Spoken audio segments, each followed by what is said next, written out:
Welcome to Act 3 of Natlan's story. The situation here is going more and more spicy. We found out the origin and the plan of the current Pyro Archon, saved Kachina from the Night Kingdom, and now we have to find the remaining Super Saiyans. I mean, the remaining Chosen One names to fight the Abyss back. But first, let's visit Catherine. Ad Astra Abyss Sauce, welcome to Adventurers Guild and to Natlan. So about the commission here. Please wait a moment. Once you have registered, you will be able to accept commissions here. Natlan is a land full of changes and opportunities, filled with powerful foes and unexplored ruins. Be bold and confident, and you will be able to seize those opportunities and accomplish great things. Ad Astra Abyss, adventurer, forge onward to reach the stars and conquer the abyss. Okay, I did expect a little bit different dialogue with Katarina, but yeah. So we had to unlock Katarina first for all of this and wait for 2 days.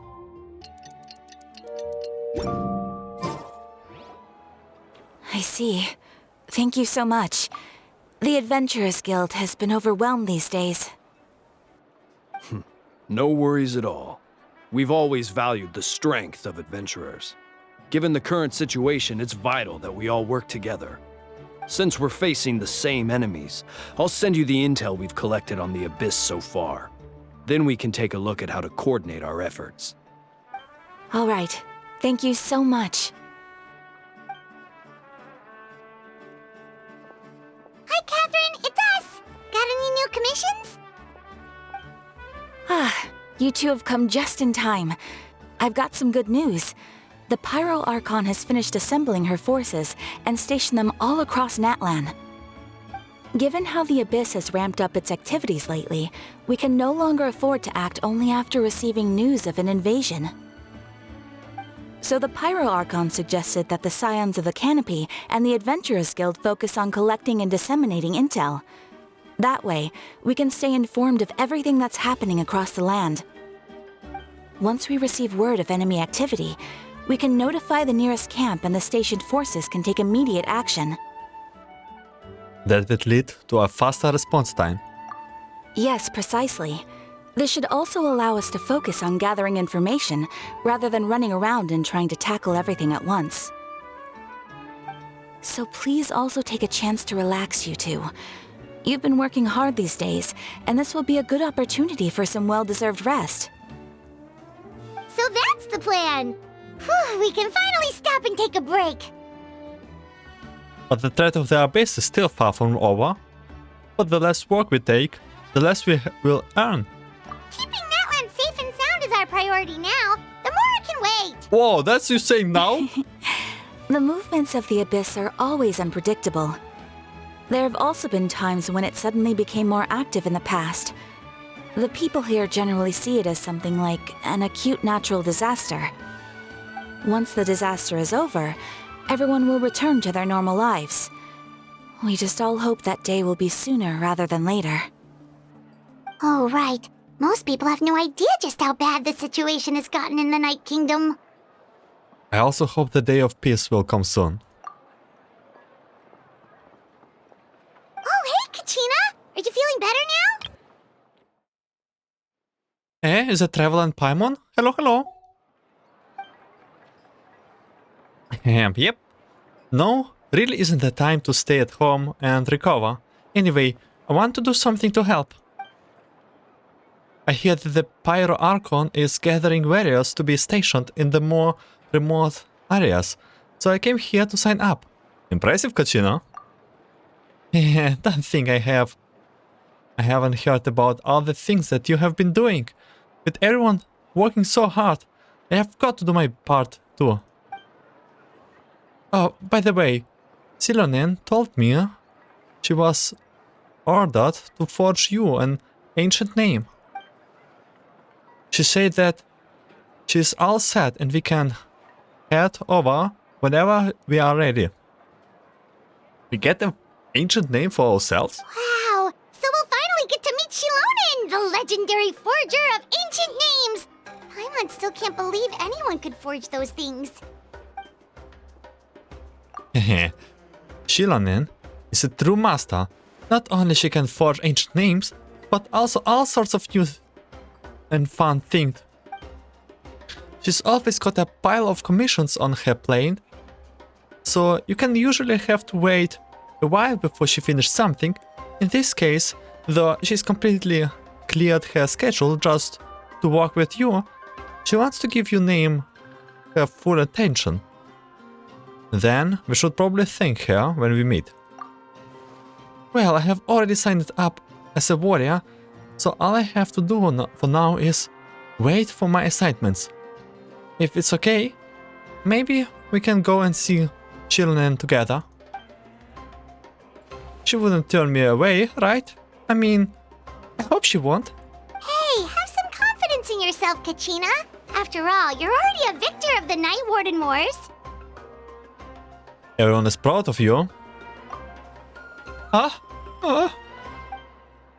On second thought, maybe I will just find a hole in the ground and jump into and hide for a while. Beyond the smoke and mirrors. So we have here still a situation with some characters are not voiced, but I don't know. I hope. I don't know how many characters are not voiced, but whatever. We will still stick to English version, so it will not be too big of a part, okay? Because it will be very, very long if I put it on Japanese. So we are going back to the Kinders of Echoes. I think we can use this portal.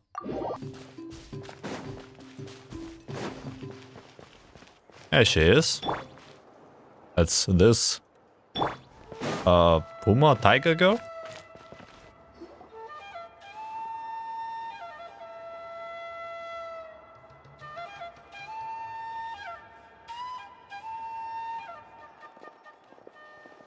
Shilonen, I have brought the person who needs an ancient name. He's super amazing. I have already learned tons of stuff from him. I can vouch that he is really worth of a hero's name. Ah, yes, so I've heard. So young, and yet you've already got quite the reputation. Wait, are you Outlanders? Okay, I don't know why, but she is voiced, so it's like half-half. Yes. Yep, we're travelers who just arrived in Natlan not too long ago. No, I mean, I was aware that you're travelers. It's just no one told me that you're Outlanders. Huh? You're No, saying... the only thing she said is that a new hero had pledged himself to the plan, but we'd need to forge an ancient name to ensure he'd be able to return safe and sound. Huh? You're saying the Pyro Archon didn't tell you? And she did mention that it would be quite difficult to forge an ancient name for them, but at the time, I thought she was just commenting on my skills. But I seem to understand where the true difficulty lies now. Are you upset? No, I wouldn't go that far. I'm used to it, really. I just need a moment to process things. The Pyro Archon's requests are always difficult to fulfill, and we used to argue a lot. Honestly, it's probably for the better that she didn't bring this up at the time. Anyway, I can't argue with her if she isn't here, and it'd be pointless to take my anger out on someone else. But, just because I understand her rationale doesn't make me any less upset. After all, she must have known that forging an ancient name for an Outlander is an impossible task. It's impossible? As you probably know, an ancient name is a symbol of a hero's sparing glory, which grows even richer and heavier as generations of successors inherit it. We forge ancient names by engraving the heroic deeds of an individual who will become the first hero of that particular name. I have got plenty of deeds under my belt. Yeah, I saw countless feats recorded in the Adventure Handbook. It feels like they could do anything. But they were all performed outside of Natlan, correct? Oh god, do I have to go into a lot of open world missions here? Yeah, that's right. Oh. Then those deeds haven't been recorded by the Night Kingdom. To take it one step further, even if you had performed heroic deeds in Natlan, as an Outlander, your actions still wouldn't have been recorded by our lands. Only memories and experiences that have been acknowledged by the Wyab can be used as a basis for an ancient name. Even the greatest of craftsmen cannot create something out of thin air, you know. That's just how it is. Seems the Wyab don't want just anyone to get a name, huh? Mawika, of all people, should know better than anyone, yet she's still entrusted the task of forging the ancient name to me. Oh, Paimon gets it. Nobody's happy being asked to do the impossible. Why do I feel like this has happened before? I think the last time, Shilanen just ended up running dozens of laps around the hill nearby. Ugh, don't remind me. Let's just focus on how we can pull this off. How to achieve the impossible. You mean you're already willing to accept the task? Well, what else can I do? What's happened is already done, and it's not like I can outright defy the order of my Archon. If she gave me this order, then she believes the ancient name is an indispensable part of her plan, and that I'll be able to find a way to make it happen. In other words, the order is an affirmation of my abilities. Whoa, not only has she accepted the task, but now she's looking for silver linings? Maybe that's just how much she and the Arco trust each other. Yeah, let's see if we can find some special way to pull this off. If we really can't make it work, I'm sure we can still go back and talk to the Pyro Archon, right? The key is getting the Wyab to somehow acknowledge the traveler's existence and record his heroic deeds. We heard the voice of a Wyab when we were in the Night Kingdom before. We even had a whole conversation with her. If we can talk to her again, maybe we can figure something out together. Well, every tribe has their own Wyab. How do we know if the one you met is indeed the best one for us to talk to? Plus, considering the unprecedented nature of this situation, I have a feeling that the acknowledgement of one Wyab alone would probably not be enough. Would we need to gain the acknowledgement of all 6 Wyabs? I don't know. That requires a level of knowledge that I do not possess. We need to find a consultant who's an expert on all things Night Kingdom and Wyab. The first person who comes to mind is Citlali at the Masters of the Nightwind, the one we call Granny Itztli. Oh, we've heard that name before. We used her Spirit Speaker Stone to find Kachina's ancient name. A person who can make something like that must be pretty impressive. I'm unsure she'd be able to help. I saw something about this Granny. Still, she's older now and quite eccentric. It's hard to even book a meeting with her, given that she's constantly holed up in her room and doesn't like to be disturbed. I've heard that to get her help, you have to be extremely patient with her and know how to keep her spirit up. I hate to break it to you, but... She probably won't be happy with us. Huh. Why is that? I mean, didn't she already help you before? And you even managed to save Kachina. Well, yeah, at the cost of her Spirit Speaker Stone being split into 2. Huh? Great going, Mawika. We're already off to a rocky start here. In that case, I guess your only option is to try to emphasize that this is an important order from the Pyro Archon. Hopefully, Citlali would still want to show respect to the Archon. I'll also write you a letter on your behalf. If you can find someone to deliver it and mention some good things about you, then that should help too. Oh, let's ask Kinichi to deliver the letter. He understands the whole situation and is already a familiar face to her. Paimon sure hopes Sahel won't interrupt when he's talking, though. All right, Kanich is a seasoned negotiator. I trust that he'll know the best things to say. Great. Then I will go contact him right now. Please just give me a moment to write the letter, and we can meet up near the Statue of the Seven later. Sounds good. We'll take a stroll in the meantime.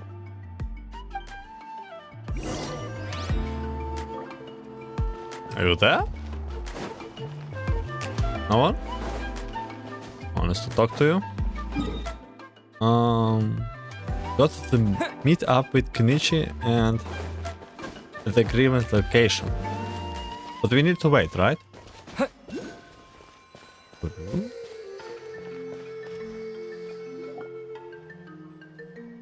Kenichi makes his way over after some time. Kenichi is also not voiced. We meet again. Kachina told me everything. I will deliver the message to the Master of the Night Wind and convince Citlali to give you a chance. I will also take this chance to explain what happened to the Spirit Speaker Stone and offer her an apology in person. I'm sorry to put this on you, Kanich. It's just that you're probably the only person who knows how to deal with her. It's alright. We are all working for the sake of the Pyro Archon's plan. After all, everyone here understands how dire the situation has become. Oh, wait, so Kachina and the Traveler also know about the plan? Because we all saw a hero of the past rematerializing right before our eyes. And then Mualani said that a ton of knowledge and memory suddenly flooded her brain. The Pyro Archon explained everything when we came back from the Night Kingdom, including the reason behind the appearance of the hero, as well as the current state of the Night Kingdom. Right. She mentioned there are 6 heroes and that Shilonen is one of 4 that have already been acknowledged. Oh, well, then I suppose there's no need to keep any secrets between us. Having companions walk by your side is perhaps the best solace when facing such a bleak reality. I have another piece of intel to share. We have pretty much identified the person who rescued the captain in the Stadium of the Sacred Flame. His name is Ororon, and he also hails from the Master of the Night Winds. However, he has spent most of his life living out in the wilderness by himself, away from the rest of the tribe. That's why his disappearance went unnoticed. By the time Citlali finally realized that he was gone, no one had heard from him for quite a while. Citlali knows him too? That's right. Ororon was an orphan raised by the chief of the Master of the Night Wings and many other kind-hearted people in the tribe.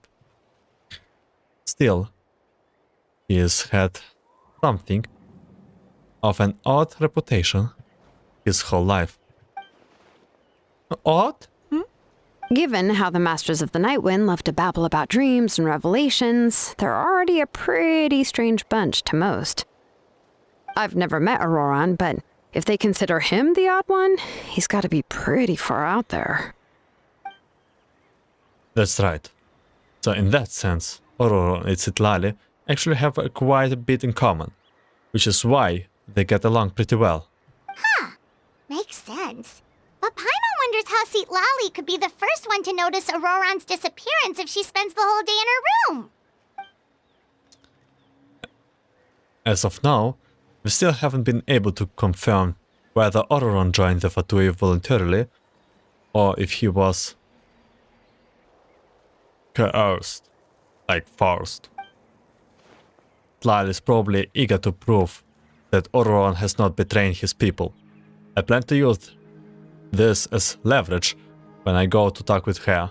Huh, so if I'm following, you mean we'll help her investigate Ororon and the captain's whereabouts? Yes.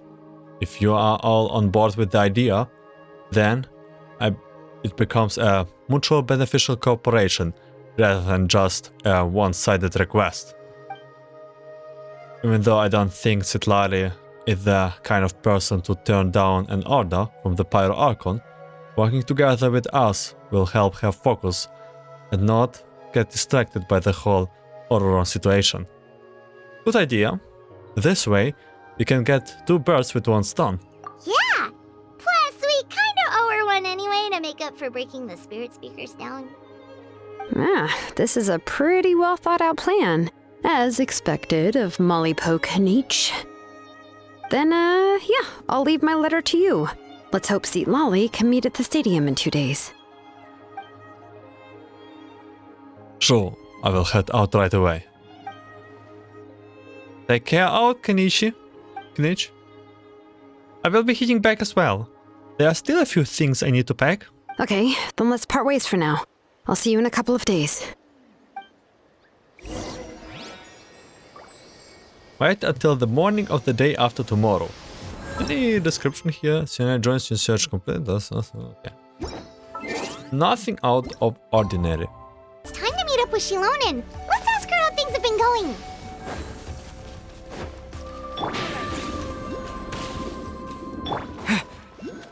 It's pretty useful, by the way, with her speed. Hey Shilonen, how's everything going?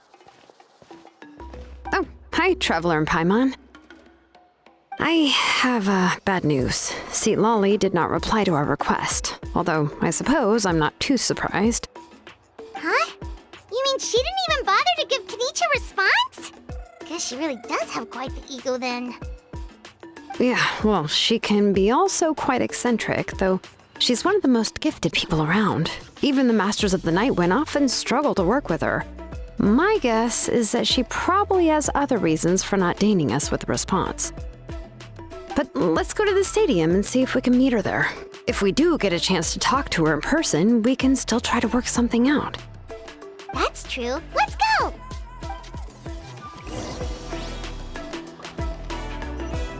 Go to the agreed location.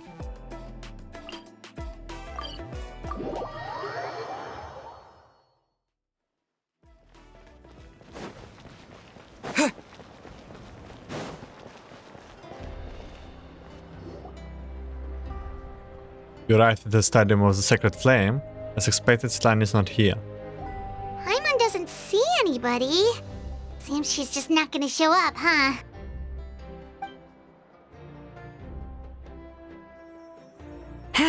Well, we tried to be as considerate as we could, but she's under no obligation to help.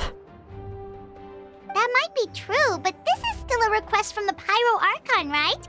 Shouldn't a subject always answer the call of their Archon? A subject? Well, if you ask me, I'd say we're all more like friends with the Archon. Yes, Mawika is our leader, but that doesn't mean there's any kind of tall barrier between us and her. The only thing is that she often has very high expectations of us. I can tell. Huh. So even though she's super powerful, it sounds like she's actually pretty down to earth and easy to get along with. Unlike that old hag Granny Itztli, right? Does she think she can ignore us just because she's famous? You all talk about her like she's some kind of huge deal, but she didn't even bother to reply to our letter! Seriously, if she didn't want to come, she could at least let us know. If that's what aging does to you, Paimon never wants to get old.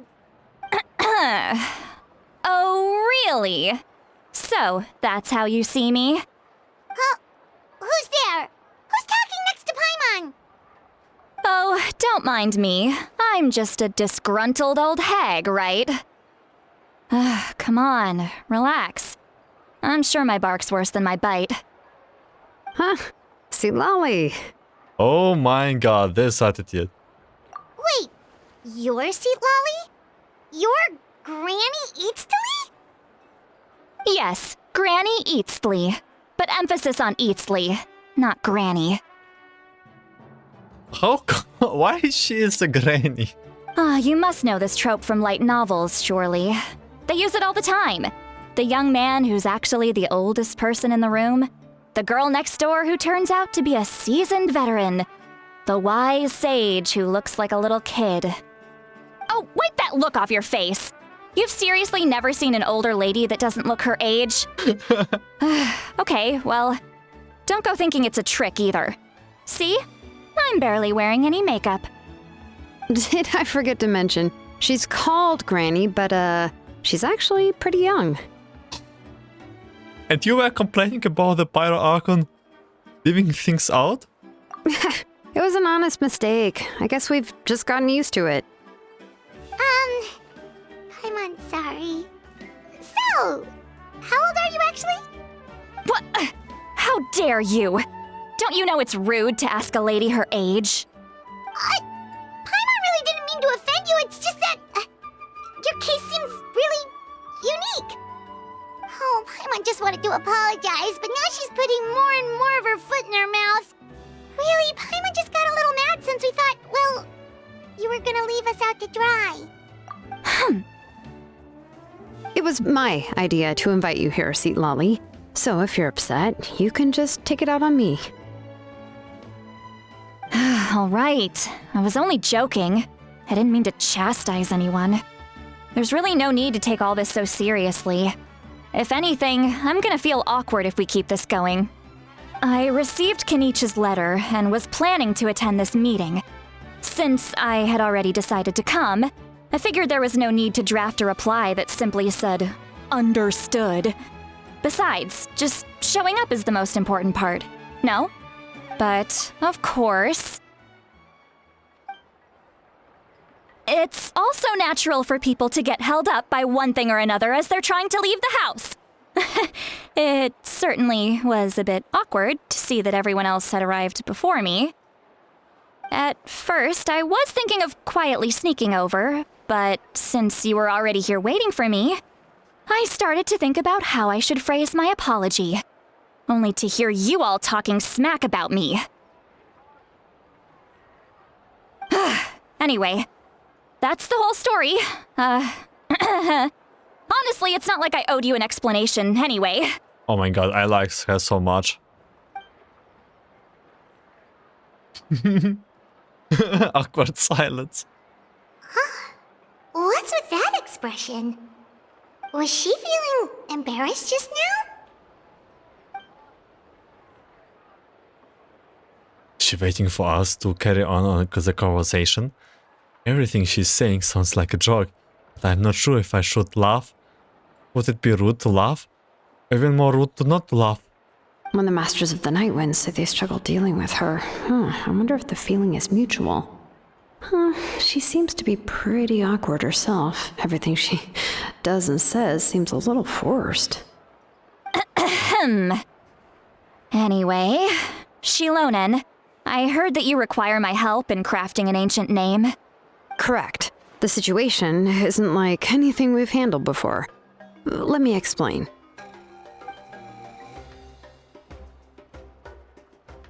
I see. So Mawika has asked you to forge an ancient name for an outlander.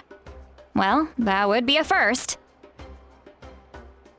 And you've also heard all about Ororon. I must say, he's always been a good kid. I can't see him joining the Fatui of his own volition.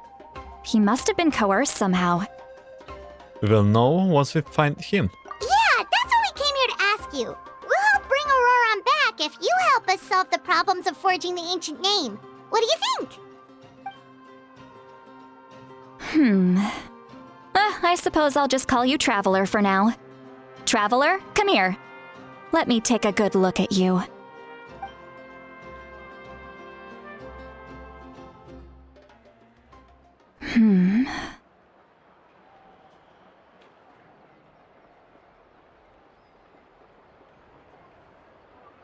Wealth leads to unending conflicts between people.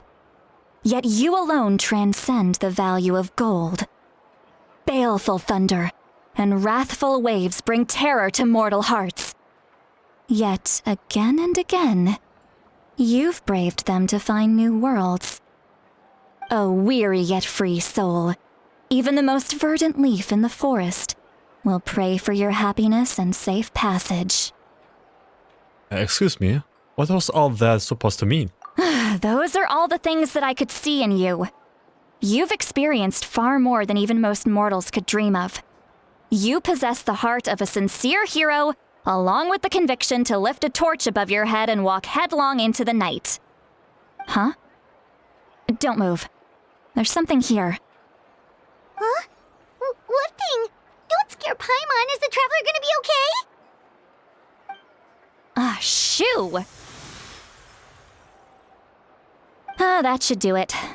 You've just returned from the Night Kingdom, so some fragments of souls were still stuck to your body. No need to worry. I've just cleared out the last of them. Isn't that kinda like having part of a ghost come back with you? Ah, it's nothing as serious as that. If left unattended, the most it could do is stir up some chaos in your mind, and generally worsen your mood. Well, in that case, better to get rid of them. Thank you, I guess. It was nothing. Shilonen, let's follow your proposal. Once you've brought Ororon back, I'll take you to see the Lord of the Night. The Lord of the Night? But don't we need to talk to the Wyab of the tribes? Something this important is beyond their jurisdiction. Only the Lord of the Night can decide whether we can grant an ancient name to one who does not hail from our lands. The Lord of the Night is an ancient entity that rules over the entire Night Kingdom, constantly borrowing the power of the sacred flame to combat corrosion from the abyss. Oh, so you're basically saying it's even more powerful than the Wyab of the tribes. Well, that sort of makes sense, being the lord of the entire Night Kingdom and all. Not exactly. It's not so much that one's more powerful than the other. But never mind. That's not important. It would take too much time to explain. Just listen carefully to what I'm about to tell you. The Lord of the Night is currently in a deep slumber, and we can only communicate with its consciousness while in a trance. In other words, in a dream. But I will need to prepare a few more things if we are to hold a ceremony to achieve the state of the trance. I'll make a list. Can any of you get everything for me? I can go. It'll probably be a long list, so better leave it to someone who knows all the local vendors. Sounds good. Then we'll go with Citlali to track down Ororon. Phew, the Fatui are nothing to scoff at, so please, be careful during your investigation. If you need any help, just come find me. Yep, we'll be sure to play it safe.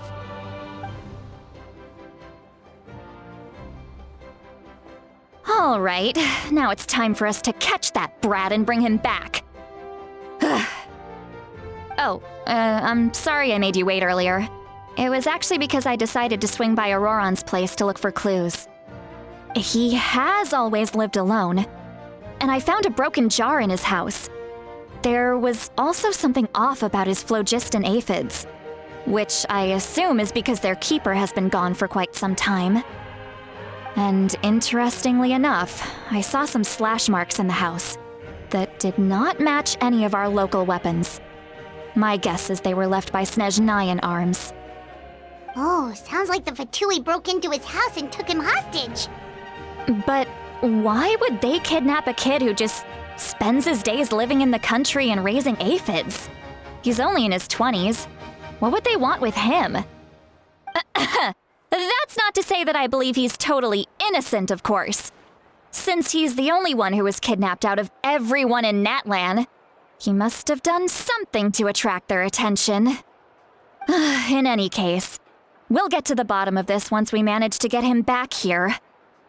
I'm truly sorry to put you two through all this trouble with me. But please help me get him back. You can count on us! All right, then let's start by heading to where Ororon was seen last.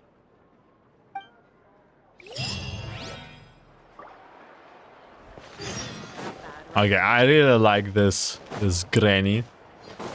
From her appearance and voice and the expressions. We're trying to prove Ororon's innocence.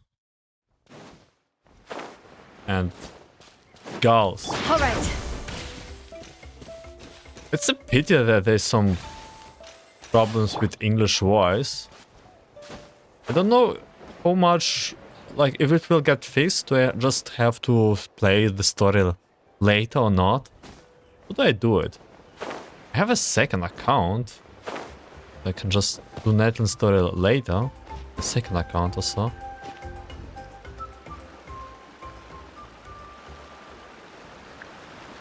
This is the spot. An eyewitness claimed to have seen Ororon speaking to some Fatui soldiers here. I don't know how much you're willing to believe me, but Ororon really is a good kid. I see no reason why he'd suddenly get involved with a Fatui. I'm convinced that what the witnesses saw was actually the Fatui coercing him, or perhaps trying to extract information. However, I doubt anyone would believe me, given there are no signs of a fight. Didn't Kanich say that she's a big name in Natlan? Feels kinda weird to see her so frustrated and helpless like this. Could you tell us a little bit more about him? Ororon? Well, he was left at the side of the road as an infant, and the people of the tribe took him in. You could say that everyone had a hand in raising him. He learned a lot from us, and once he reached adulthood, he built himself a house out in the countryside. He spends most of his days growing vegetables and raising aphids, living off of what he harvests from the garden. He's always been such a good kid. He would even get his friends to deliver whole bags of fresh produce to my place. If that's all there is to him, then he really doesn't sound like a bad person. Oh well, let's keep looking. He can answer all of our questions once we find him. He's been raising phlogiston aphids for a long time, and since they were disturbed, they secreted a special type of phlogiston. We can use that substance to track his movements. Let's follow the phlogiston trail. Huh? What trail? Paimon doesn't see anything. Oh, right. I forgot your eyes don't naturally perceive such things. Here, give me your hand. New powers?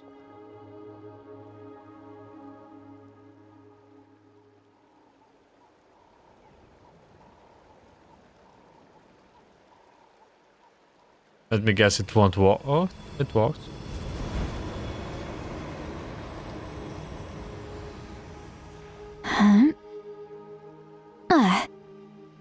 How about now? What do you see? I can see the trail now. Whoa, Paimon can see it now too! That's right. I used a spell to temporarily transfer a portion of my senses to you. For a short while, you'll be able to see the phlogiston too. Wow, you can even share your senses with us? First time Paimon's heard anything like that. It requires a very rare spell that most people aren't adept at. But don't worry, it's a cinch for me. Between the two of you, it seems the Traveler's senses are a bit stronger than Paimon's. When I held your hand just now, I could sense that you've got a great affinity for phlogiston. You're extraordinarily gifted. Anyway, we'll need to use our vision now to track down Ororon. Good luck, you two. Over here, this way! Citlali might say a lot of deep and confusing stuff, but this spell of hers is really something. What was that? Oh, Paimon was just... Oops. What does she mean by deep and confusing? As far as elderly shamans go, I'd say that I'm already pretty easy to talk to. Is there any other old hag who's as fluent in the language of the youth as me? But is my way of speaking still not trendy enough? I've already tried my best to match their speech patterns. But given the looks on their faces just now... What is with this? We already know who it is. Or perhaps I'm still not fashionable enough? But that can't be, right? Ugh, don't tell me they're still getting the impression that I'm super old-fashioned. Huh?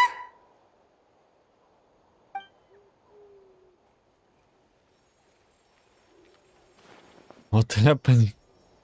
I think I just heard a voice. Wait, but it wasn't with my ears.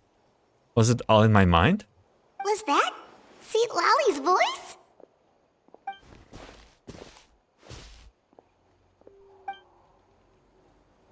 Seems Paimon heard the same voice, but she also looks like she understood what's going on. Let me think. It must be a side effect of the spellcast. Now that I think about it, it's a good thing I found some helpers this time. Some things are best done with the help of friends. My god, we can listen it. Okay, we should probably tell her that we can hear her thoughts. So she can now hear the thoughts through telepathy. Oh, this is amazing. Something like this could only happen with Citlali. Oh? They appear to be feeling quite confident. Looks like our work will go smoothly. You bet. Just leave it to us. Wait. Cannot she hear us? Hey, looks like there's a new camp over there. Let's go take a look. That little brat, I swear. I just hope he hasn't gotten himself into any real trouble. Oh, this camp. Yeah, judging by Paimon's experience as a guide, it definitely looks like people set up camp here. Wait. The phlogiston here is a bit odd. Let me see. Paimon sees a small shape here. Could it be some sort of symbol? This is a distress signal for the Masters of the Night Wind. Only someone from our tribe would recognize it. So Ororon was indeed being threatened. We've got to find him, fast. Leaving such a subtle mark implies that he was trying to be discreet. In other words, he was probably under the Fatui's watch. If they notice us, we can just charge in and fight them to the death. But what if my darling grandson is also there? I can't have him caught in the crossfire. No, I've got to be careful.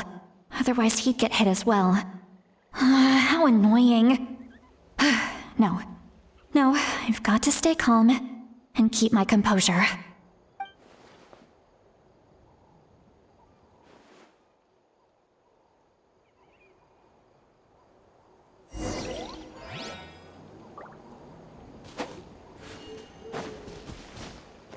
This is so chaotic. How can she not hear that we can listen to her thoughts?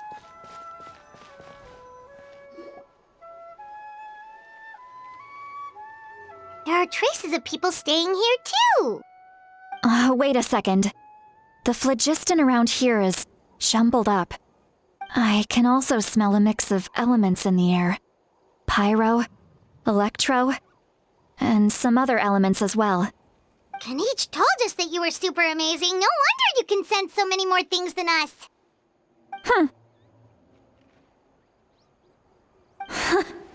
It's about time that little brat said something nice about me. There are signs of a struggle here. Judging from what's left on the scene, there must have been a fight. But after that, the factions seem to have gone their separate ways. Both the phlogiston and the elemental traces in the air support that. We should tell her sooner or later. Seems like Ororon found a chance to fight back. Do you still remember the little mark we found before? Paimon's thinking, what if Ororon wanted to leave another distress signal, but was caught by the Fatui? Citlali looks pretty worried. Indeed, judging by the distress signal from before, Ororon was being held by the Fatui. So, given the difference in numbers, we probably would not have been able to overpower them. Given there are two signals leading from here, we should split up as well. I'll take this direction, and leave the other one to you. Let's meet up again later.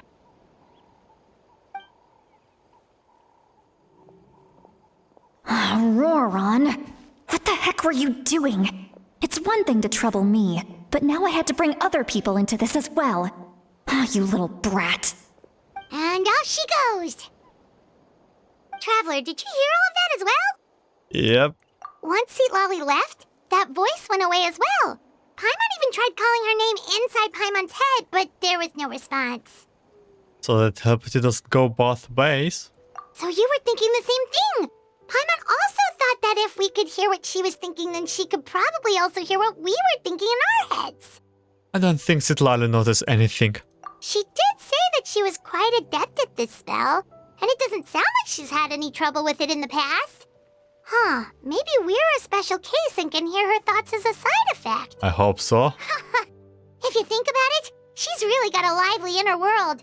It paints quite a different picture from Paimon's first impression of her. She's so good. I really like her. This is such a chaotic character. Bring it! Paimon sees some traces here. Let's follow them and see if we can find anything up ahead. Let's just follow that.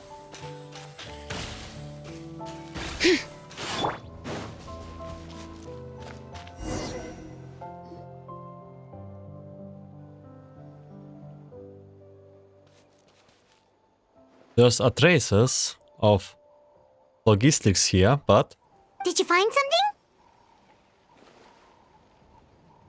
I found some traces of logistic, but the trail completely ends here. Huh.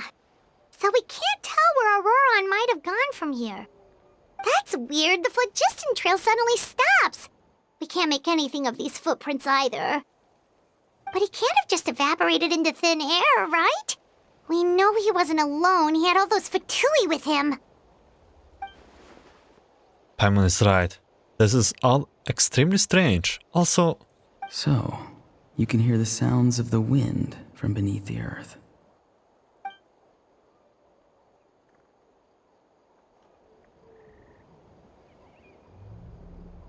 huh? This voice. What was it just now?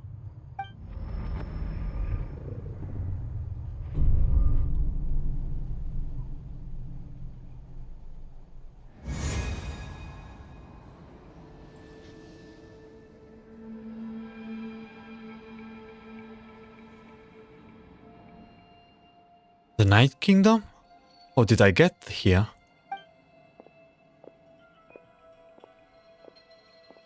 I'm very sorry, but please do not move. I have no desire to hurt you. I apologize that our first meeting has to take place like this. It's just that you're much like one of those animals with ears that perk up as soon as it senses danger in their environment. And given your combat proficiency, I would not have been able to gain an advantage over you if you were anywhere else in the world. However, you're now in the Night Kingdom, a familiar domain to the masters of the Night Wind. Hello, traveler. I'm Ororon, the one you've been searching for. But what does this mean? Have you escaped the Fatui's custody? Ah, the Fatui's custody.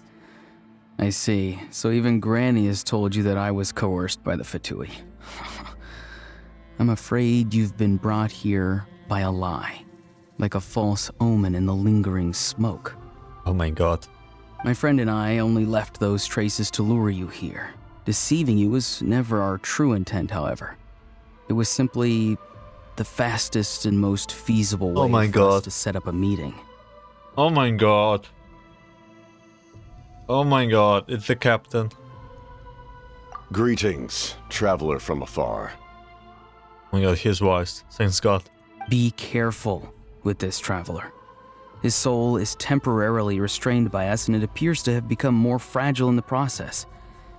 It's taking all my concentration to hold on to him. Oh my god, and the captain is the number one. It was I who tasked Ororon with leaving the traces to lead you here, and I who used the Master's ritual to bring your soul to the Night Kingdom. They are working together. What do you want? I've heard much about you from the past encounters you've had with my colleagues.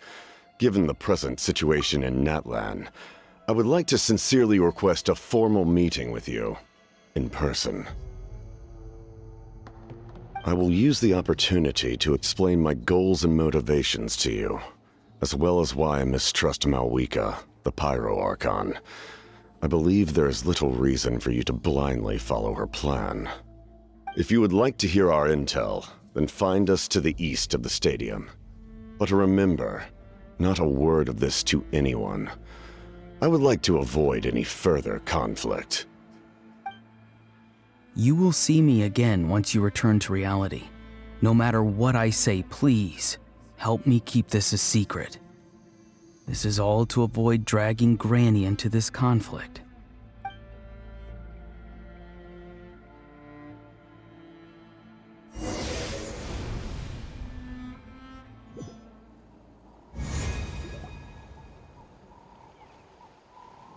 Paimon is so worried. Hey, what happened just now? You suddenly collapsed and stopped responding. I'm fine, Paimon. Was my soul forcibly removed from my body just now? That would explain why I couldn't hear Paimon at all. Hey, why are you sitting on the ground? Are you okay? Citlali! He froze for a moment and then just collapsed to the ground. Could it have been those leftover remnants from the Night Kingdom? Do you have any itches or pain anywhere?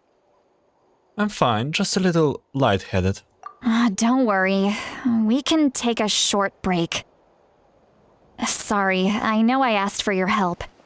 But had I known you were feeling unwell, I wouldn't have taken you on this trip with me. If they were being truthful, then they must have reasonable motives for what they did. But should I trust them? I could just share everything with Paimon and Citlali right now, but that would mean giving up on the lad. I still haven't had much dealings with either the Fatui or the Masters of the Night Winds. Suppose I will stay quiet for now and see if I can find out anything else. If you're feeling sick, you should just say so. Citlali should be able to, exorcise any ghosts or weird stuff that you picked up in the Night Kingdom. A seasoned traveler must know the importance of not pushing yourself beyond your limit. If you need anything from me, just say the word. Thanks everyone, I'm feeling fine now. In any case, let's take a bit more time to rest now. Even though the situation remains quite urgent, you take a longer break with Citlali and Paimon. Ororon's words still echoes in your mind. Meanwhile, Citlali continues to keep her eyes on you and even performs another checkup. Need to be more careful next time. Feeling better yet, Traveler? All right, let's get ready. I followed my phlogiston trail earlier to a stronghold guarded by soldiers. I have a feeling that Ororon is probably being held inside. Oh, so it's close by. Then let's head over right away. I'm so sorry, I didn't realize I was holding you up. Well, I recruited you to be my helper, which means we're in this together. Like the wind and the clouds. We either move as one or not at all. But if you want to make it up to me, then just be sure to fight extra hard when the time comes.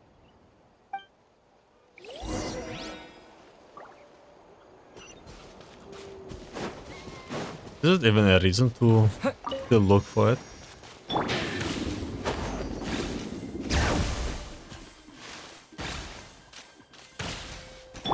Oh, I see Fatui. Look over there. Huh? Paimon thinks she sees someone in the middle of the camp. That's Ororon. So he really was taken by the Fatui. So that's Ororon. Does look like the same when I spoke to him in the Night Kingdom earlier. All right, we'll take the lead.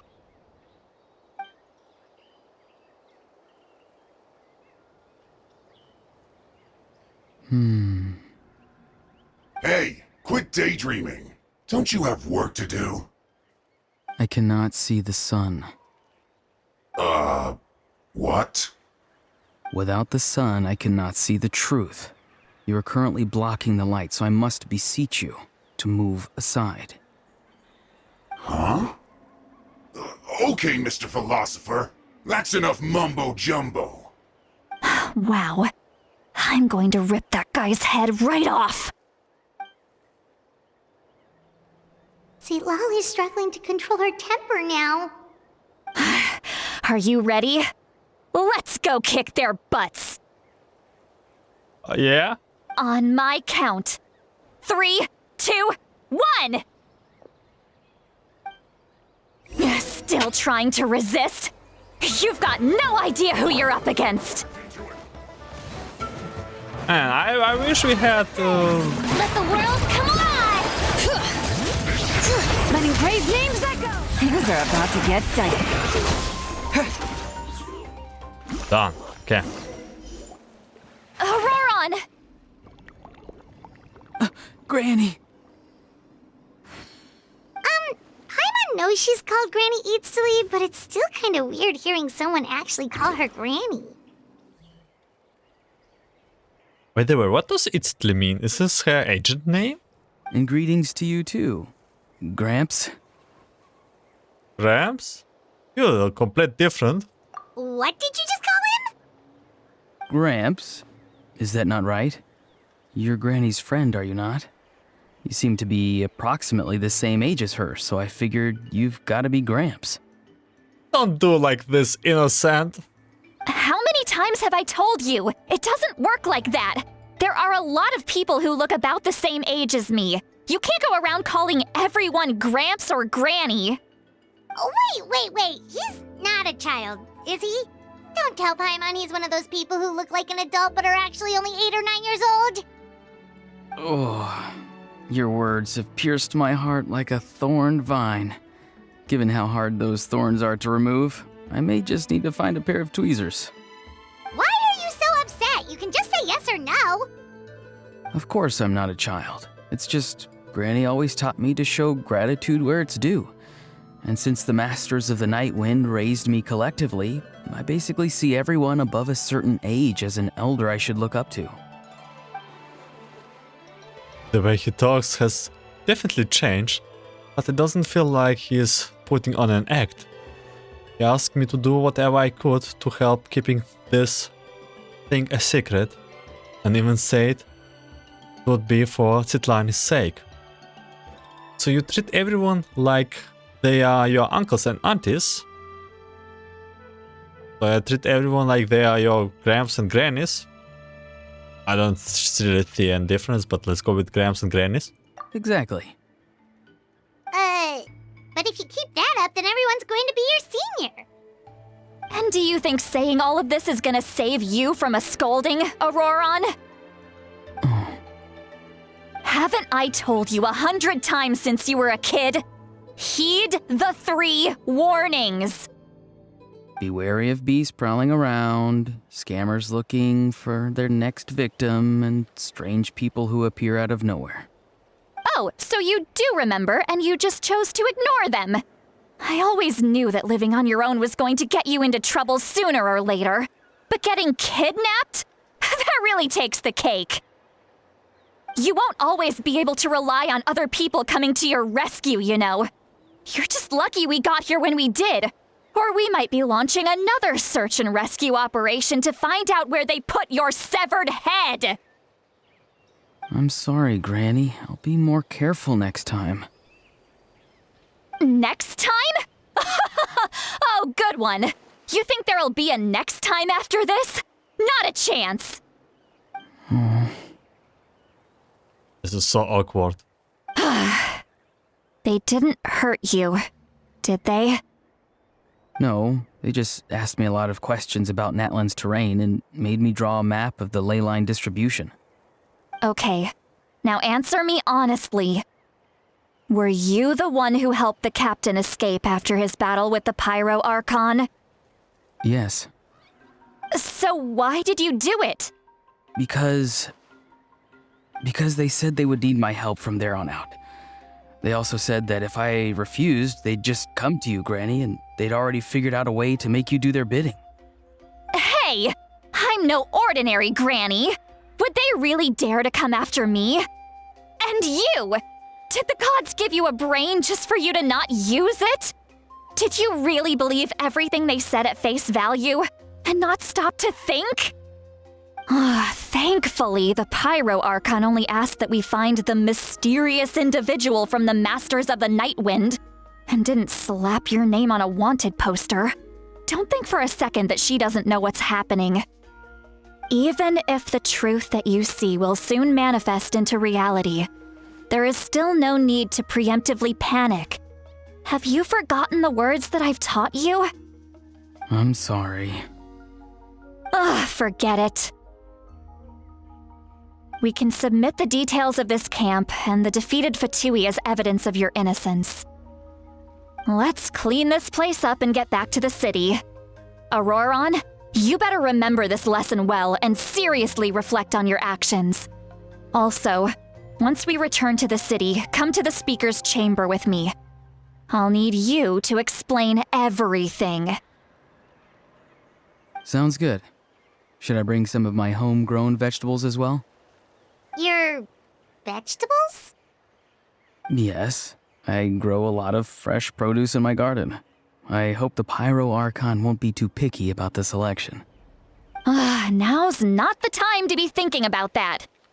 If you do come face to face with the Pyro Archon, the first thing you should do is... Recite the 3 warnings. Huh? No!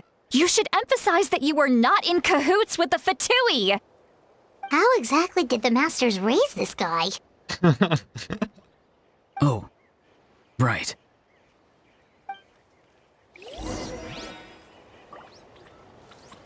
What? Oh, right. His chamber? Oh, do we meet Pyro? Oh, let me guess. Pyro Archon is not voiced either. You return to the city and Citlali brings you to the speaker's chamber, where you recount everything that happened to Ororon. I see. So Ororon came to the captain's rescue because he promised to help him in exchange for Citlali's safety. That's right. I'm sorry. Now that you know Ororon was only trying to protect another member of his tribe, could I ask you to petition the Pyro Archon for her forgiveness? We'll give her a full report. We'll let you know once she's reached a decision. Will I need to stay here? Technically, yes. But if Miss Citlali is willing to serve as your guarantor, then we can release you from custody. Sure. I'd be happy to do that. I don't have any more time to waste here. I still have other things to do. My god, this is so... I feel bad for Citlali keeping her in dark. Understood. Thank you very much. Mr. Ororon, please report back to the speaker's chamber as soon as you've received notice of the Archon's decision. I understand. Thank you. And thank you too, Granny. Well, at least you won't need to hide your face anymore. Traveler, Paimon, thank you very much for your help. And don't worry, I haven't forgotten about my side of the deal. Once Ororon is settled, I'll go talk to Shilonen and get started on forging an ancient name for you. Oh, thank you. I'll be counting on you. You scratch my back, I scratch yours. It's as good as done. You can just go twiddle your thumbs or something while you wait for the good news. Bye for now. Come with me, Ororon. We've got to find you a place to stay for the night. Goodbye, Gramps. This new grandson of mine is way too polite.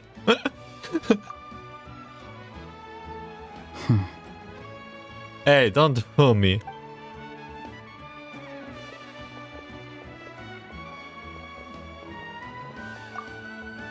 That look on his face. He's probably trying to remind me about my promise. He doesn't strike me as a liar. Had I not seen everything for myself? I have never guessed that he would have done so much work behind Citlali's back. What does he really want? We're finally done. Alright, it's time to find some grub. Paimon, there's something I need to tell you. Huh? What is it, Traveler? You pull Paimon aside and tell her everything you saw earlier when you collapsed. What? That captain? Keep your voice down. Sorry. Paimon just didn't see that coming. So you really saw him in the Night Kingdom? And he didn't attack you?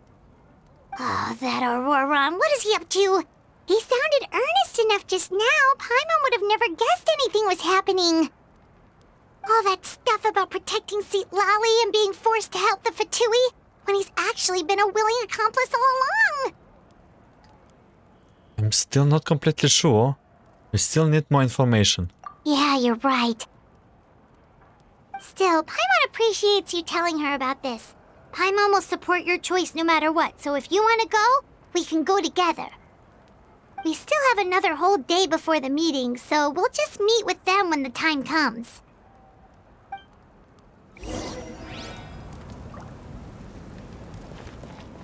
Wait until 20 the next day.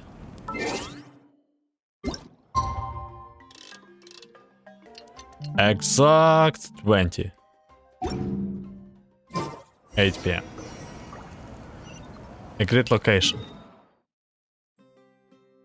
Oh, this is the camp. Oh, I get it. Wait, is this Fatui's camp? To be honest, Natlan is not that big. There's a lot of tribes going on. I think Fatuis have a problem to hide here.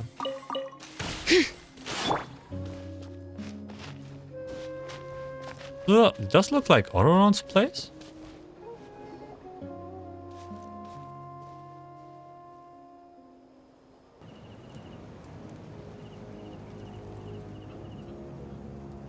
Weird. Paimon doesn't see anyone. Oh, please don't let this be a trap.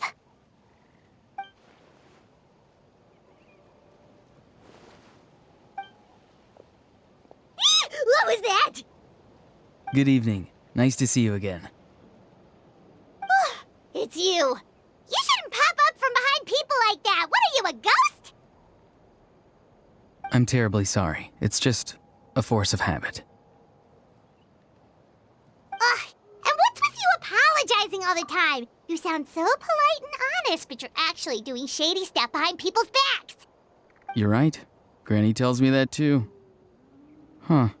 Come to think of it, you remind me of her. Sometimes you two sound really similar, you know. Oh, so you're gonna call Paimon Granny too now? Well, I could. So, what's the purpose of this meeting? Let's get to the point.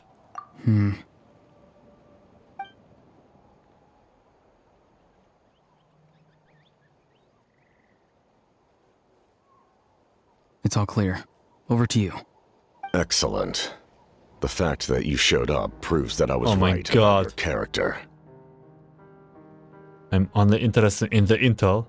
I don't really care how the Fatui think of me. Yet, there's been a lot of talk about you. Child told me that you're passionate about the unknown and willing to take risks. Rather than facing you as an enemy, I would much prefer to bring you to my side. If we allow the current state of things to continue, we will inevitably clash, and that's a scenario that I'd very much like to avoid. Why? I've long heard of your exploits across the nations. Though you have crossed swords with my colleagues many times, I know that you are by no means an unreasonable person. And once you've learned the truth that the Pyro Archon Malwika would never willingly share with you, you may just find it in your heart to consider my proposal. I assume you've already been informed of the Pyro Archon's plan. In order to defeat the Abyss and save Natlan, she still needs 2 more heroes to appear. Wait, how did you know that? Never mind. Guess that's not important now. I've long kept a close eye on her plan. To be frank, it's an exceedingly risky plan. Will the heroes really appear? And even if they come to her, will their power be enough to drive the Abyss back? If any part of the plan goes awry, All of Natlan, even all of Tevat, will pay for her mistakes. Now, you may have been led to believe that this is the only plan available to her. But what if I told you she's had another emergency plan all along, the details of which she has chosen to keep hidden from you? An emergency plan? Yes. A way to keep Natlan intact, even if her original plan fails. But given the painful cost of its execution, she has chosen to keep it as a mere backup plan. Whether this stems from hesitation, fear, or even naivete, I cannot say. But Natlan cannot afford to wait until she comes to her senses. My fear is that given the enormity of the decision, she will be reluctant to confront the dire reality we face until it is too late. There will be no time left to execute the backup plan, and all of Natlan will be lost to the abyss. We have to make the decision for her, here and now. They're just your speculations. Yeah, do you have any evidence for all this? Just telling us a bunch of scary stuff isn't enough, you know. Besides, wasn't it you who tried to seize the Gnosis for the Tsaritsa clan? Wait, by seizing the Gnosis and making the decision for her, would he mean that the Gnosis has something to do with this backup plan? I knew you to be clever enough to see. That's right. I did not seek the Gnosis for the Tsaritsa. Since I was defeated in battle, I must put to rest my thoughts about the Gnosis. But even so, my desire to save Natlan remains unchanged. So the Fatui got defeated by the Pyro Archon. It's kind of... And now, I have found a new way to solve the crisis. We can implement it immediately if we reach an agreement.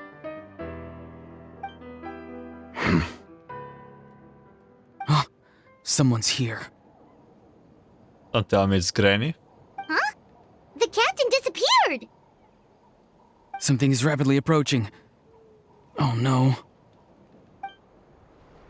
Something? Bad news, chump! It's your granny! She's so cool. Citlali! When did you get here? I knew something was amiss after we were separated. Hidden ceremonial tools, an unconscious traveler. I must say, I'm very curious about what you're up to. How dare you go behind our backs like this, Ororon? Colluding with the Fatui? Really? She's so cool. Oh, here we go again. Cat got your tongue, huh? You really think you can avoid a scolding just by staying quiet? I'm not trying to avoid anything. Oh, and now you're talking back. Well, go on then. Explain yourself. What the heck are you up to? I'm sorry, Granny. I feel so guilty. Oh, look at him. You! That's it! Where are my tools? I swear if I don't teach you a lesson right here and now, I'll... Wait, Citlali! Please, calm down. We, still learned a lot of info, didn't we? Like the fact that the captain isn't trying to seize the Gnosis anymore. So, maybe just save the scolding for later, okay? Yeah, this is no place to discipline a child. Listen well, Ororon. You're only getting out of this now because of the Traveler's plea. This isn't over. You hear me? Oh my god, she's so cool. I like the voice actor too. You're right, Traveler. Let's go. We can discuss this more back in the city. You two keep an eye on Ororon for me, okay? Yeah, I just looked up. She is the March 7th voice actor.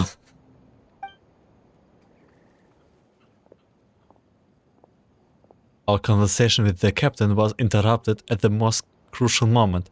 But if Ororon's still here, maybe we can still learn the rest from him.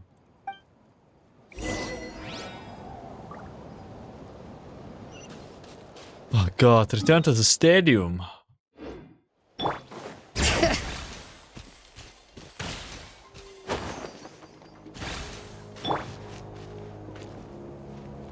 Captain's plan.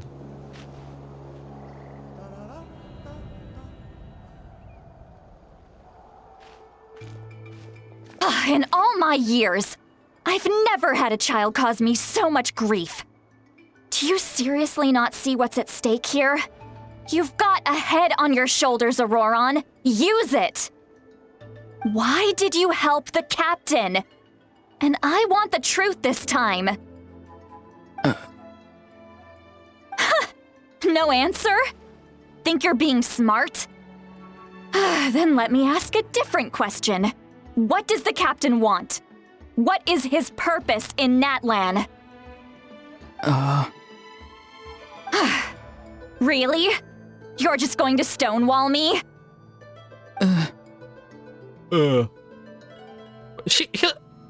Stop being so innocent.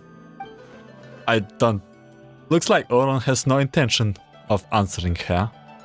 Just use your brain for a second. What do you possibly stand to gain by helping the captain? Only endless trouble awaits you and everyone in the tribe. You've always been a good kid. Why would you throw that all away now? If you're worried about something, just talk to me. Granny would much rather we had a conversation instead of constantly clashing like this. Why is he staring at us all of a sudden? I'm sorry that you have to hear all this. It's fine. Well, it's definitely a little awkward. Indeed. It's like going to visit a friend at his house, only to suddenly hear your friend berating a naughty Saurian. Well, that's an oddly specific analogy. Wait, did one of your friends really do that? Yes. And every time my friend scolded his Saurians, they would look at me the same way you're looking at me now. Helpless and embarrassed. Wait, but you're the one getting your head chewed off. Stop making this about us! Indeed, you've got a point. Then please just hang in there for a little while longer. Granny should be done with her scolding session soon. Oh? You dare gossip between yourselves instead of listening to me? You... Sorry, Granny.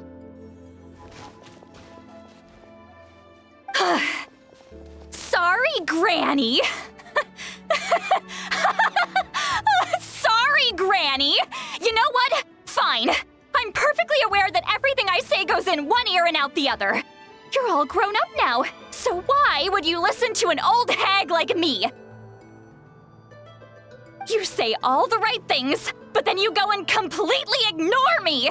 Well, if that's how you're going to treat me, you can stop sending Aoife over to my place to deliver your stupid vegetables!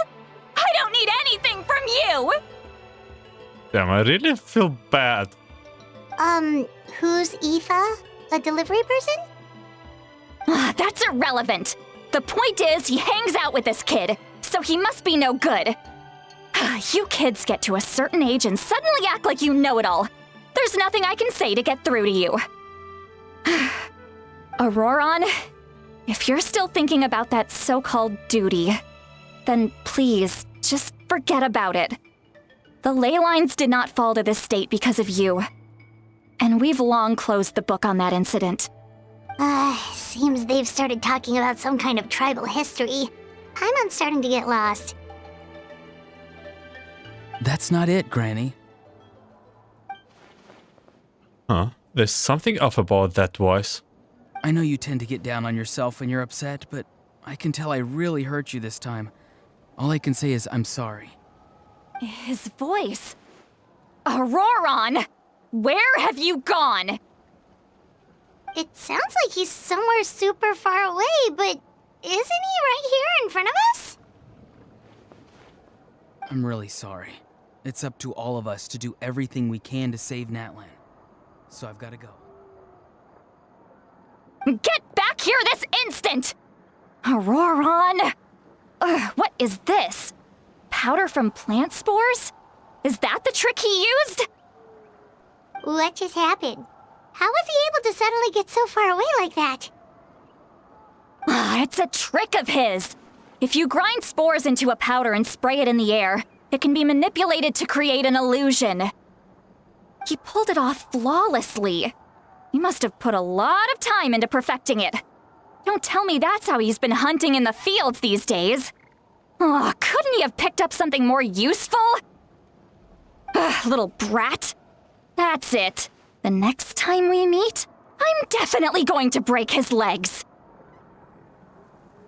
Whoa, that's a little extreme.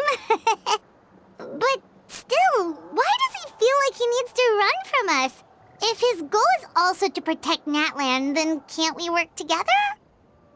This is so awkward, but I think this is my favorite act in Natlan by far.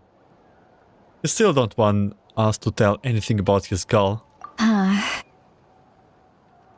I'm sorry for interrupting your conversation with them earlier. But even if you'd been able to hear them out, there's no guarantee you would have gained anything substantial. Ororon probably did everything he could to get away because he knew I'd get the truth out of him sooner or later. Ah, that brat. I swear. The captain probably has some sort of substantial plan. Otherwise, Ororon would have no reason to keep following him. Meeting again is out of the cards for now. So it might be faster to just approach the Pyro Archon and confirm what the captain said. And also, I can tell that Ororon's stubbornness has hurt Citlali deeply. I need to find a way to comfort her. What was all that about Ororon's duty earlier? We've got quite a long walk back to the city. Let's take our time. It'll give me a moment to figure out how to explain all this.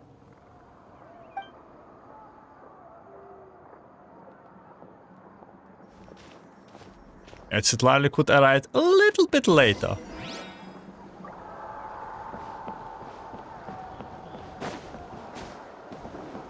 So my question now is, will she explain everything on the way or only when I got to the door?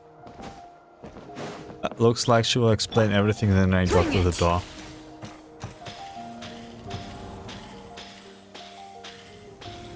Then let's skate our way there.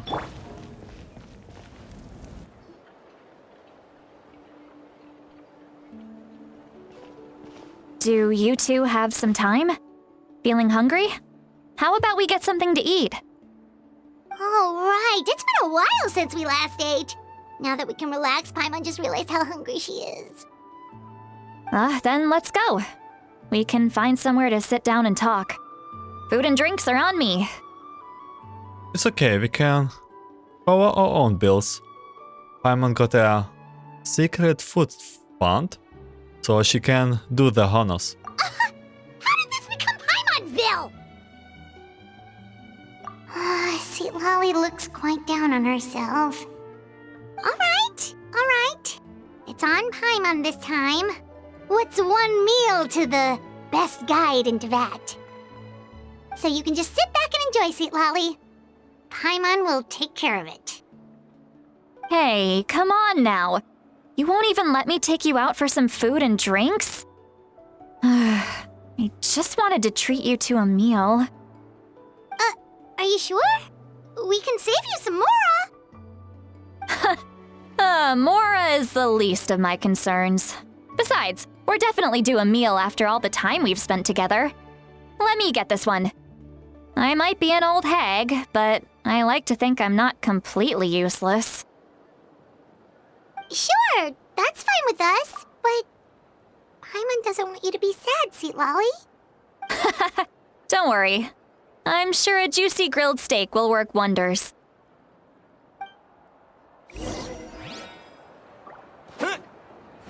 Okay, time to relax and have a meal.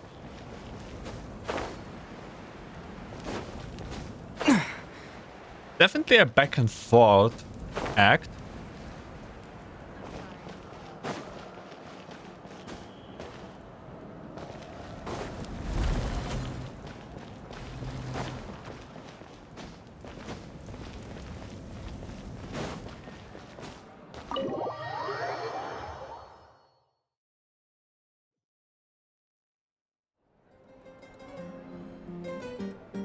The three of you walk into a tavern and find a quiet spot to sit. You and Paimon order some food and fruit juice while Citlali begins chugging down bottle after bottle of wine. What are you looking at? Okay, I have an idea what will happen next. Do you see two people standing by the door? They look like spitting images of each other. Are they twins?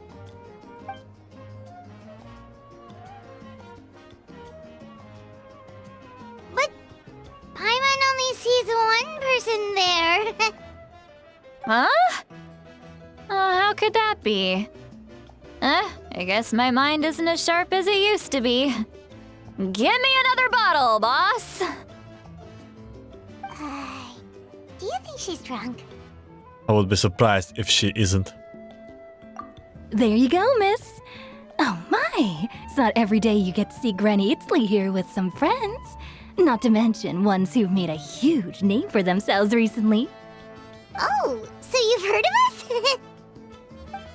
Of course I have. Aren't you the ones who saved Kachina and brought her back? No wonder you hit it off with Granny Citlali. She wouldn't spend time with just anybody, you know. I don't even remember the last time I saw her with a new friend. Wait, so you call her Granny too? Well, given our ages, it'd probably be more accurate for me to call her my great-great-granny. She's one of the most famous people at the Masters of the Nightwind. Most days, hardly anyone even dares talk to her. Huh?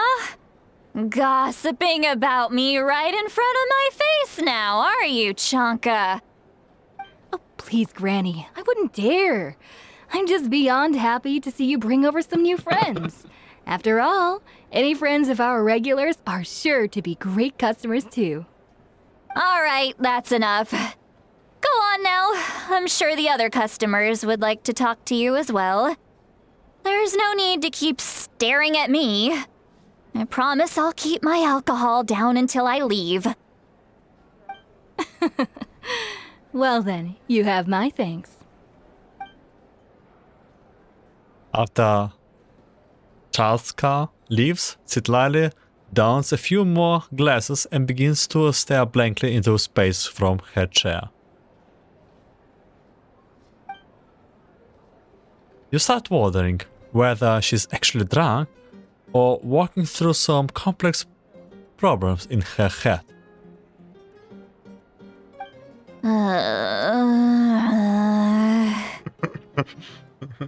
Citlali? Citlali? Who's that? You got some gall calling me by my first name. Let me guess. You want to test your skills against Granny Itztli, don't ya? Are you still with us, Citlali? You're kinda talking to no one. You chumps come around here, picking fights with me? Well, you know what happens next. You lose, and then run off home to tell everyone about how I'm this big scary bully. It's always the same story. You brats start it, I finish it, and then I end up with the reputation of being some kind of terrible monster among the shamans.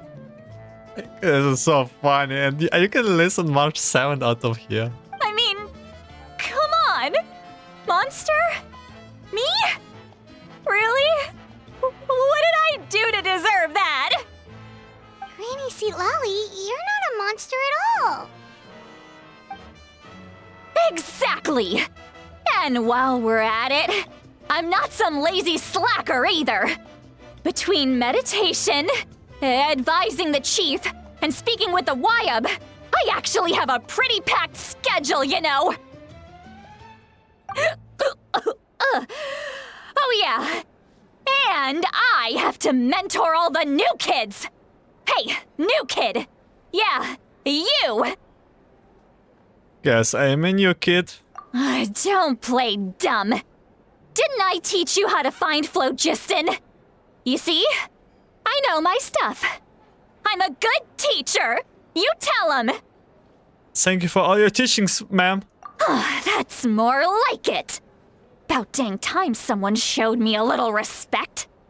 Yeah, Granny's a hard worker, all right. You can always rely on old Granny.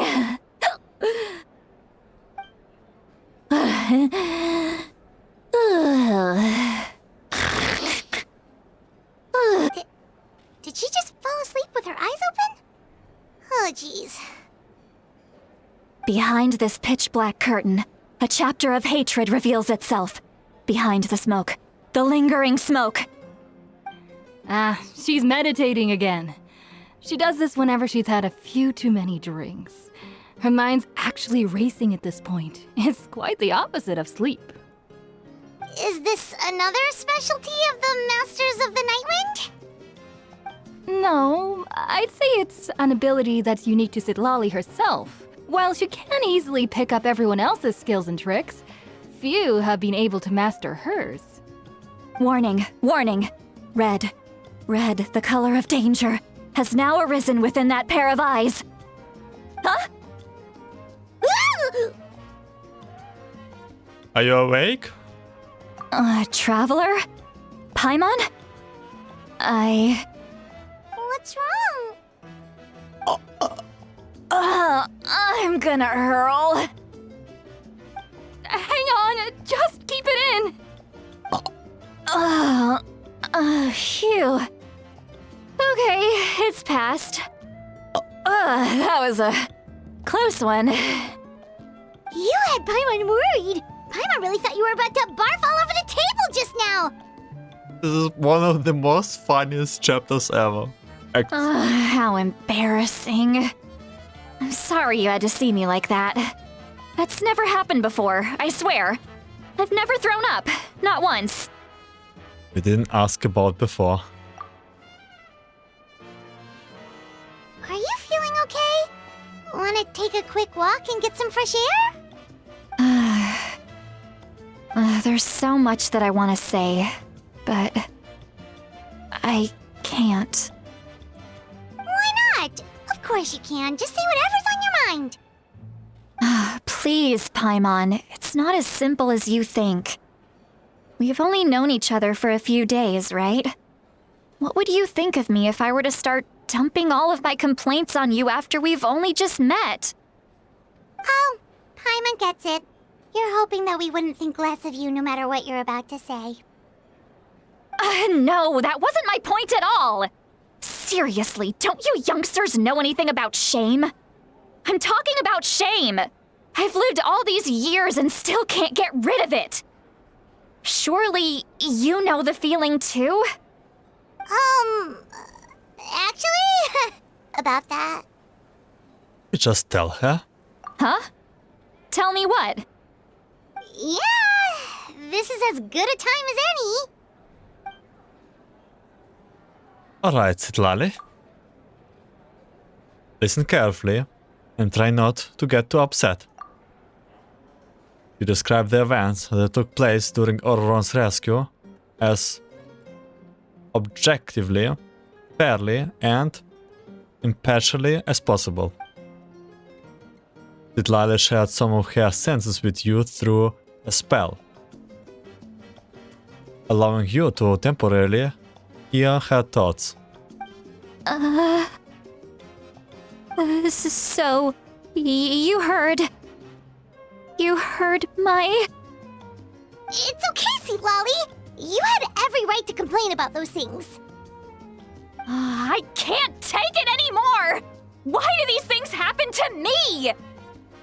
Hearing me mumble under my breath is one thing, but hearing what I mumble in my own head? That's too much! It's just like when you're rolling on the floor in your pajamas, but you forget to lock the door, and someone bursts in to deliver cabbages and sees the whole thing! Again, oddly specific. So that, happens to you a lot. It happens to people in general, okay? doesn't matter if you're 200 years old or 1,000 years old. Everyone rolls around in their pajamas sometimes. I was just picking something generic. Are you okay? You look dejected. Take a walk with me. I have things to share with you. Looks like she's completely given up. Like those criminals who just confess everything and accept their fate. Should follow her just to make sure she doesn't do anything stupid.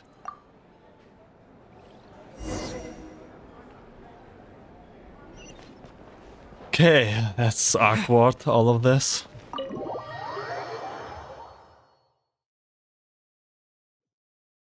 We will definitely find out a lot about Citlali. It's like doing her story quest instead of in Act 3. Some sort like this. All right. Well, great view, right? I love coming here by myself. Wow, it's beautiful! Thank you for bringing us here. You're making me want to cry. Oh no, what do we do? Please don't cry! I was an expression, okay? A figure of speech. I'm just... embarrassed. Here you are thanking me. Even after you helped me all this time. Let's just have a casual conversation. It's easiest that way. Really? You don't seem like the kind of person who keeps things casual. Well, I guess I used to be more of a stickler for the rules. And you're right, I don't usually open up to the people of my tribe like this. I'm just an eccentric old hag to them. That story's been passed down so long. It might as well be true. But you're just a regular person. The kids of my tribe would have a heart attack if they heard you say that. Granny Itztli is a powerful figure. Be careful around her. That's what they'd say. Well, you are powerful. Are they afraid of you? Some are. Others are mad I always come out on top. A few decades like that. And people stop knowing how to deal with you. What about you? Are you scared of me? We don't find you scary at all. Simon's right. That's because you're not from my tribe. You don't know how many delusions of grandeur I've destroyed just by existing. I make people realize that no matter how hard they work, they'll never become a living legend like me. Oh, not to brag or anything. Maybe it's hard to believe. Just pretend I never said anything. You know what? I'm pretty sure Traveler is older than Granny. We believe you. Shilonen has full faith in your abilities, and Ororon didn't seem scared of you. He thinks of you as his granny, right? Yes, but Ororon's a special case. Mawika already told you about her plan. And you've given so much help to Ororon and me. You deserve to learn the full truth. Ororon's not like other people. As I mentioned, he was abandoned as a child. The reason being, his soul is incomplete. The Masters of the Nightwind view this as a bad omen, capable of bringing about illness and misfortune. No one knows who his parents were. He was just left on a rock in the wilderness. It's a miracle he wasn't devoured by some wild beast. The Masters of the Nightwind believe they can see human souls. And in Ororon's incomplete soul, they saw a possibility for Natlan. A possibility to turn Ororon into a vessel for lost souls. The ceremony would allow lost souls to gather within him. Ororon would then be sent to the Night Kingdom to return the souls to their rightful place. strengthening the ley lines and completing the ceremony. Wait, that doesn't sound right. Sending a living person to the Night Kingdom? Wouldn't that just kill him? Now you see the problem. When damage occurs to the Night Kingdom, the souls held within disperse and remain adrift, unable to find a way back to the ley lines. This loss of souls damages the Night Kingdom even further. The ceremony can send back countless souls at once, which would benefit the Night Kingdom and the souls themselves. Of course, the vessel, Ororon, would be sacrificed in the process. I wasn't surprised the chief at the time came up with the plan. The ley lines were already in a terrible state. A suitable candidate for the ceremony appears, and now you have the chance to make things better. Of course you're going to take it. When the chief asked for my opinion, I didn't give my approval, but I didn't object either. So they went ahead with the ceremony. It failed, and Ororon escaped with his life. Pathetic, isn't it? By not objecting, I basically gave them the go-ahead. Maybe they didn't have my explicit approval, but it's not like I did the right thing. If the ceremony was successful, Ororon would probably be dead. Of course, in my tribe, death is rarely something to fear. But what kind of message would we be sending by sentencing a newborn to death? By using a human life as a tool? It's not right. So, when I learned the ceremony had failed, I was ashamed by my inaction, and absolutely relieved by the result. The plan was never a secret. Or, I guess I should say, there was no point to keeping it a secret.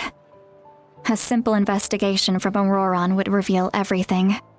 Everyone thought he would be happy he survived, and he never really said anything to the contrary. But just as I was about to put all of it behind me, he asks this question. Would Natlan have been saved if the ceremony succeeded? Wait, but it's not his fault. He knows that, but he still feels guilty. Ororon has a strong ability to perceive souls, more than any of us.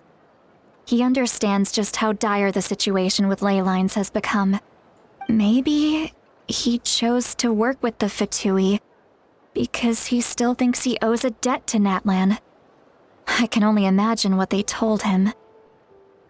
Traveler, didn't the captain say he found a way to solve the crisis? Maybe that's what brought Ororon into this. Anyway, we can't just let things go on like this. We have to convince him to come back! Yeah, that should be our next step. You don't look so good, Citlali. Maybe you should head back and get some sleep. Probably drank too much. It's okay. The fresh air is doing me good. Okay. Forget that. I need to go home. I hit it a little too hard. Don't worry. You don't have to do anything of this alone. You've helped me so much already. How do I even begin to thank you? Hey, we're friends, aren't we?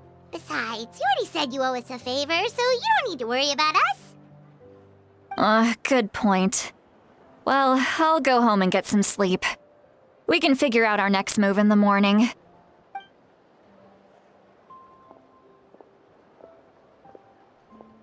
Friends. I like the sound of that. Aw, don't do it like this. Don't play this Ororon's card out. probably back with the captain, don't you think? Yeah, we should tell the Pyro Archon what we learned. You mean about the backup plan? Do you really believe what the captain told us? She needs to know regardless.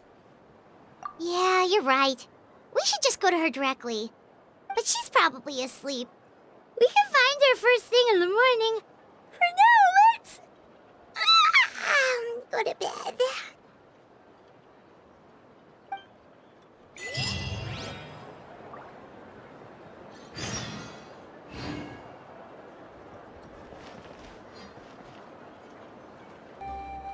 I also just hope that Pyro Archon is voiced by the Archon's place. Would I do this? Would I change the... Maybe in the future they will void the scenes? Who knows? I will come up with a plan.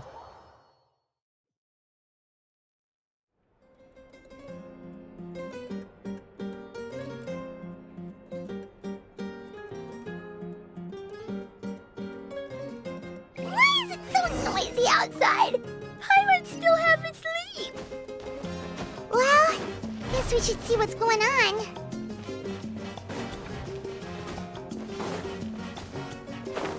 Yeah, looks like we're not heading straight towards it. Some Fatui merchant.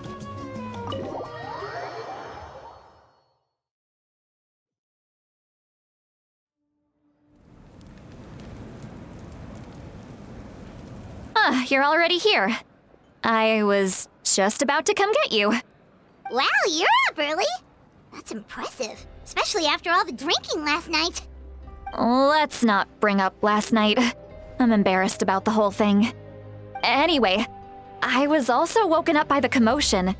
Looks like all the warriors from the stadium are on the move. I heard many areas have been attacked by the Abyss, including the Masters of the Nightwind. I need to head back right away. The Abyss attacked again?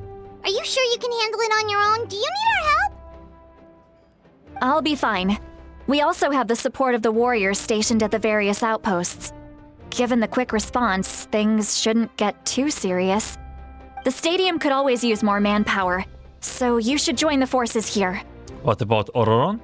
I'm done making excuses for him. He's not a child anymore. He needs to take responsibility for his actions. I was the one who vouched for him, so I need to report back to the Speaker's chamber. I'll accept however they choose to handle the situation. But I should be able to convince them to let me go back to my tribe first to deal with the attack. As for the ancient name, once we handle this crisis, I'll talk to Shilonen right away. Don't worry, I never forget a promise to a friend. Be careful, I will keep an eye out for Ororon as well. Thank you. Alright, I need to start heading back. She left in a hurry. The situation must be really serious. Looks like a lot of people are heading to the stadium. Let's see what's going on.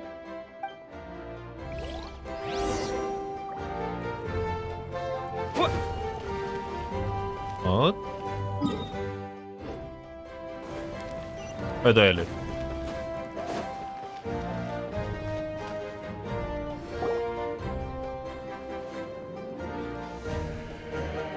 Traveler, over here! Perfect. Our star Outlander has appeared. Molani, your voice! Oh, you're all here! But, what's with the whole Star Outlander thing? Just my way of saying how awesome you are. We've got a real emergency on our hands, so this is the perfect time for you to show off your skills. Alright, but can we get a quick rundown of the situation first? The Abyss suddenly attacked the Collective of Plenty, the Masters of the Nightwind, the Children of Echoes, and a number of our camps and outposts in the wild. All at once? Yes, and the attacks are increasing in frequency. The tribes have plenty of defenses, so they're safe for now, but I can't say the same for the adventurers and merchants stuck in the wild. Chaska and I have been searching for survivors and treating the wounded. We just got back, but we need to head out again soon. I plan on heading back to the Collective of Plenty, just in case my tribe needs me. What about you, Mualani? Where are you gonna go? I'll go help the Children of Echoes. They're the closest, so I can start fighting right away. What about you guys? We could go together. I think I need to talk to the Pyro Archon first. Yeah, that does sound important. No worries. Just leave the Children of Echoes to us. Who knows? Maybe yours truly will have the Abyss on the run by the time you're finished. I have a bad feeling about this. That would be pretty great, actually. I hope my tribe gets through okay. Oh my god, I picture right now a scenario where everyone dies here. Oh, it's just flashbacks from some other game that I play. Surely it's not the scenario where everyone dies and we desperately will reset everyone. It'll be fine. Your tribe doesn't do all that bodybuilding for nothing. Let's part ways here for now. And most importantly, be careful, everyone. Oh, and some of us need to avoid getting contaminated by dangerous-looking substances. That will make my job a lot easier. Koichi, do we really have to do this now? It's alright. She's just looking out for everyone. Alright, let's hurry up and talk to the Pyro Archon so we can help the others.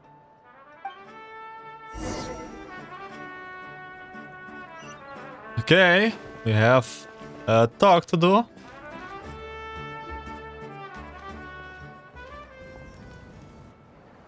Oh, it's you two. As you can see, things are not looking good right now. People across Natlan are in danger. Look, I'm very interested in your recent adventures, but this is not a good time, so we'll have to keep our conversation short. That's alright, we're also in a hurry. We're gonna go help the Children of Echoes after this. We meet the captain. What? You tell Mavuika about your brief meeting with the captain and So he Ororon. thinks my plan is too risky.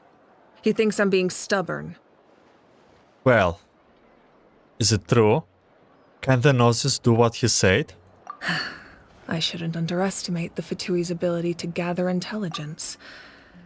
The Gnosis does have that function, but there's more to the story. I will answer you honestly, but you must help me keep this a secret. I can use the power of the Gnosis to save Natlan, but it comes at a heavy price. The Gnosis would drain all the souls and memories from the Night Kingdom and weave them into a giant net, which would surround the ley lines and protect them against abyssal corrosion. Wait, you can use souls to weave a net? But does that mean... Yes. It means sacrificing those souls in the process. Souls are just another form of life. The cruelty of this method is self-evident. The Night Kingdom not only houses the souls of the dead, but also our memories and legends. Using the Gnosis means converting all three into material for the net, erasing our history and culture. Even then, the net can still become corroded. If we cannot find a way to repair the damaged ley lines before that happens, then all those sacrifices are for nothing. Given the enormity of the price, it's a solution I refuse to consider right now. I want us to win, but I also care about how we win, and what that means for us in the end. Now it's true, both plans come at a risk, but after weighing our options, this is our best bet. I'm surprised that Gnosis has this function. It doesn't sound like something an Archon would do. Natlan is unique among the nations of Teyvat. Given the ever-looming threat of the Abyss, the Pyro Archons had to account for the worst-case scenario. Having a contingency plan is our duty, not just to the people of Natlan, but to all who live on this continent. Still, this has always been a well-kept secret.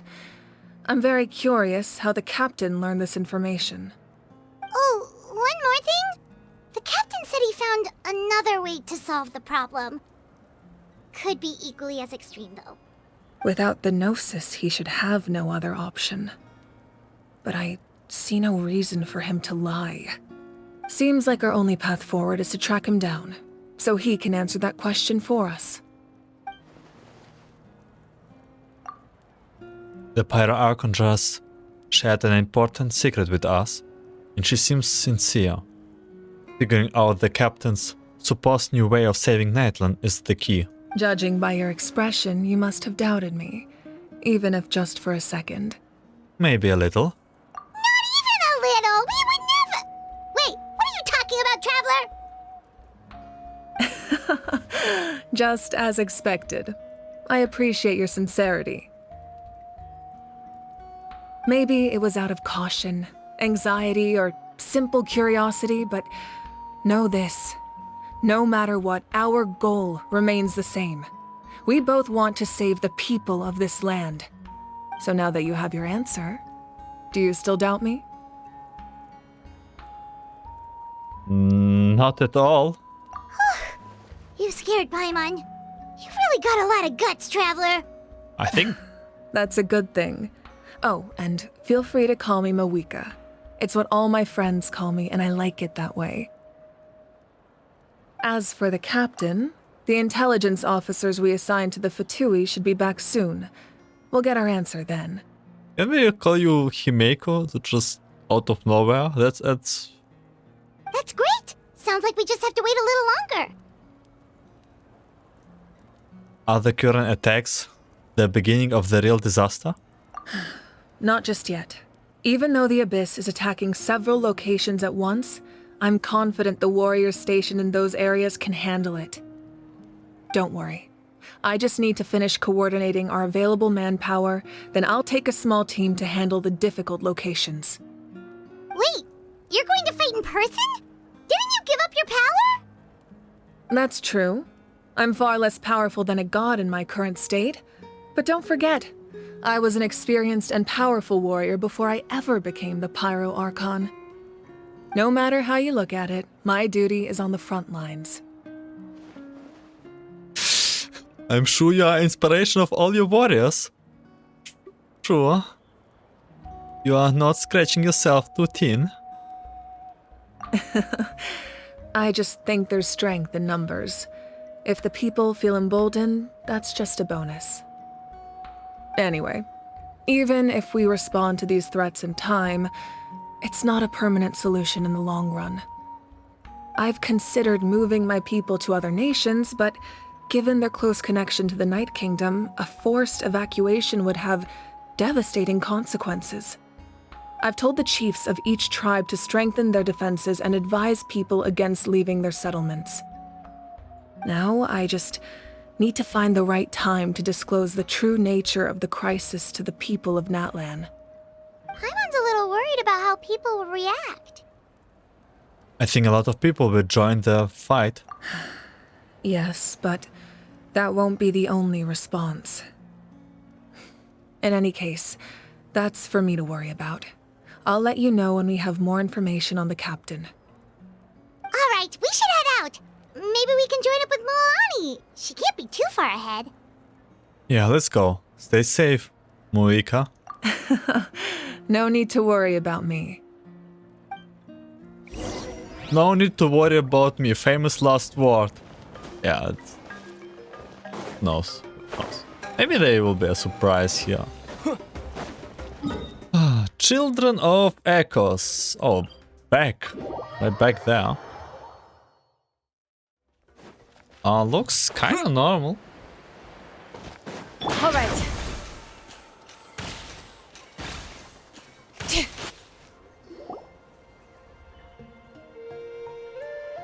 Quick, over here! To safety!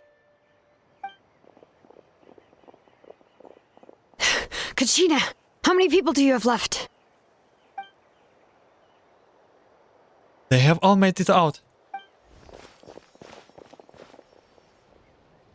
Citlali and Paimon. They're here. What's the situation? There's a trapped caravan that needs our help. We need to rescue them as soon as possible. We'll go together.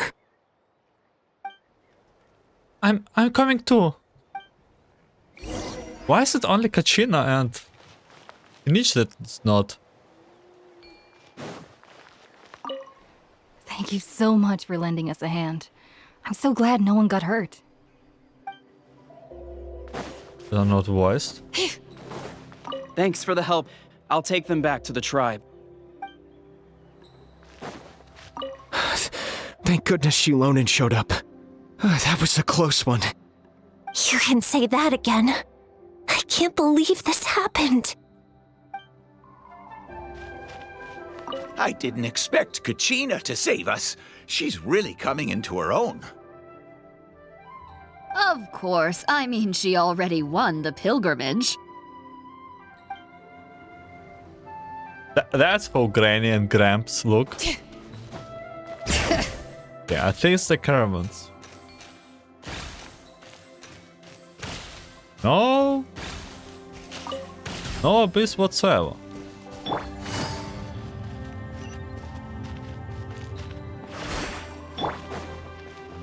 We're going further and further from Natlan. Stay safe. We've got this. For Mulan and Kachina. Letting brave names echo! Let's ride!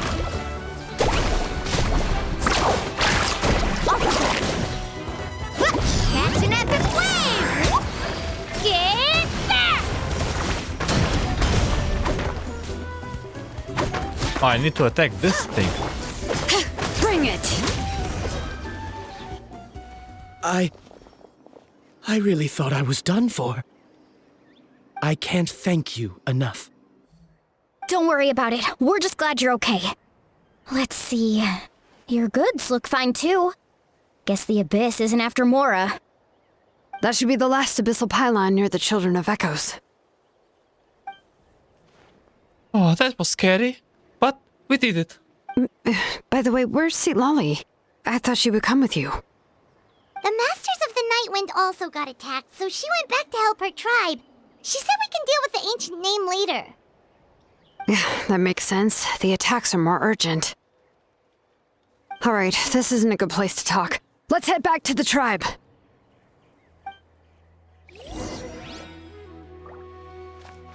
That was pretty easy, honestly.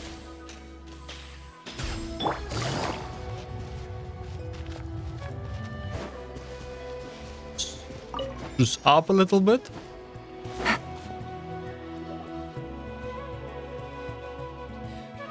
Looks like a few people were hurt after all. Oh, I should have got here sooner. The abyss threw a lot at us at once.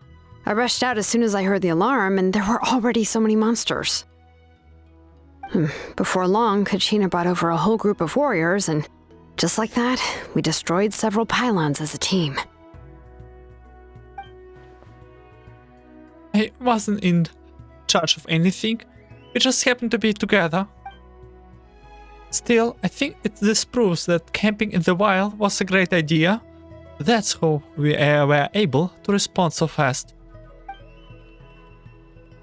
Sleeping on the wet grass was pretty uncomfortable, but it was worth it. I don't mean to be negative, but the situation is not looking good. You mean the situation in the Night Kingdom, right? Yeah, I feel the same way. We've managed to keep it a secret all this time, but more and more people are realizing something's wrong.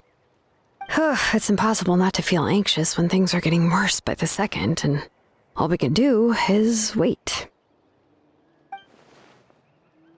And we still don't know when the final two heroes are going to appear.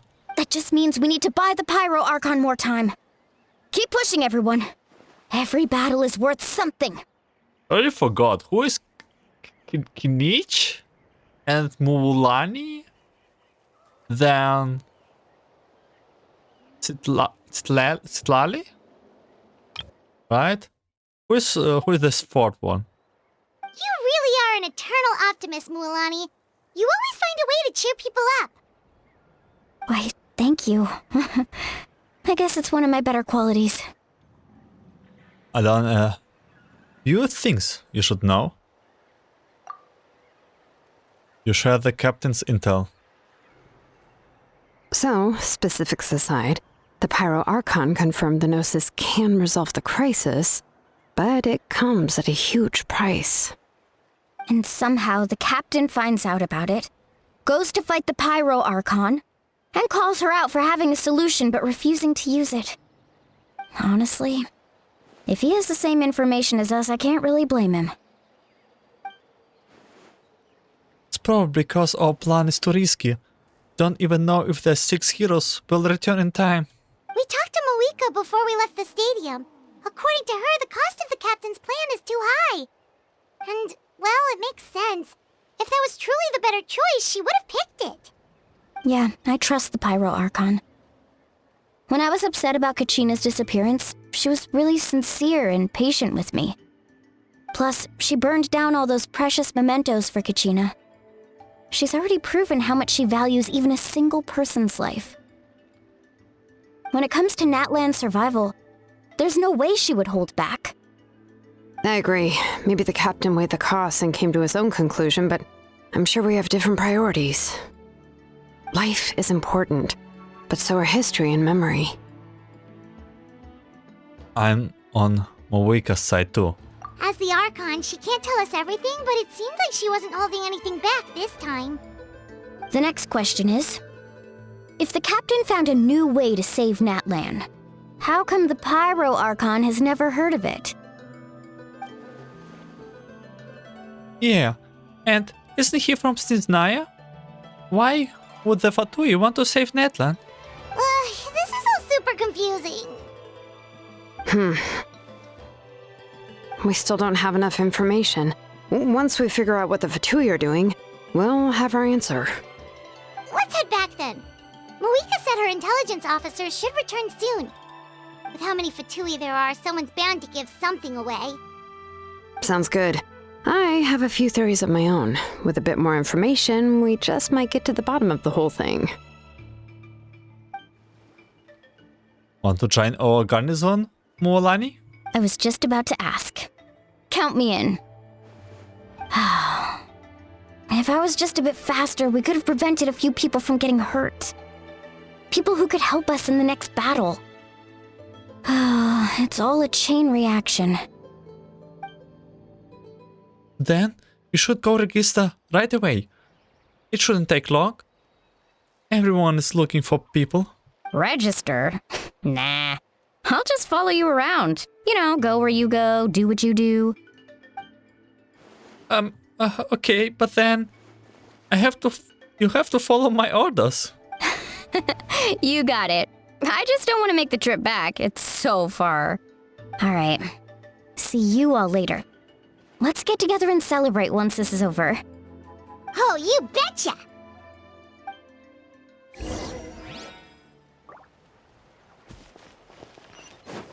Return to the speaker's chamber. Oh my god, okay, we are traveling a lot here and there.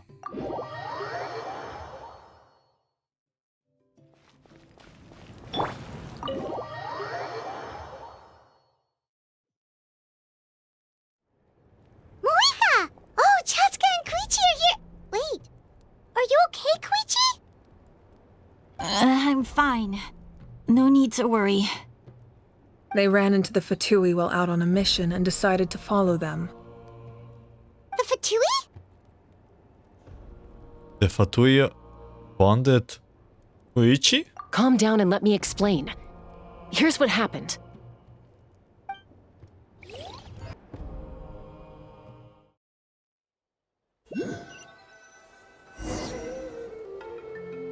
Watch out. It's the Fatui. Were they attacked by the abyss? No, wait. It looks like they're protecting a group of travelers. Over there. Do you see? You're right. That's a traveling group from Natlan. Could they be trading for something? Let's keep observing for now. We're glad you're okay. Given the appearance of abyss monsters all over Natlan, you should cancel your journey and seek shelter at the stadium or one of the tribes. Thank you so much. I wish there was something we could give you. We don't expect anything in return. We were out on a mission and saw you being attacked. It was our decision to help. If you truly wish to repay the favor, you can keep this a secret. If anyone asks, just say you were saved by warriors from Natlan. This is so awkward. Oh, okay. We can do that. We're not asking you to cover up our activities. We haven't done anything illegal. Our captain simply wishes to remain undisturbed.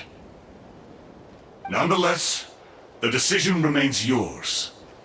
If we wanted to keep you quiet, we would have employed a harsher method. Got it. We'll get going now. Did you hear that? They mentioned a captain. Isn't that who the Pyro Archon is looking for? Exactly. We could be onto something big. Still, there was no trade. They were just helping people in need. I didn't sense an ulterior motive. I didn't believe the captain when he said he wanted to save Natlan. But based on what we just saw, it's possible he was telling the truth. Maybe we've been wrong about the Fatui this whole time.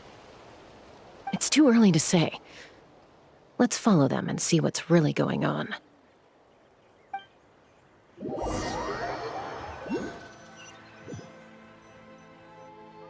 So this is where they were headed.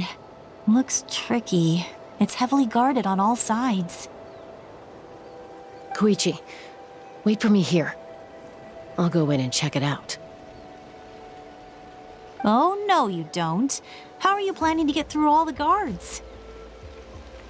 Look, I can use this terrain to my advantage. With our tribe's special way of getting around, I doubt they'll see me coming.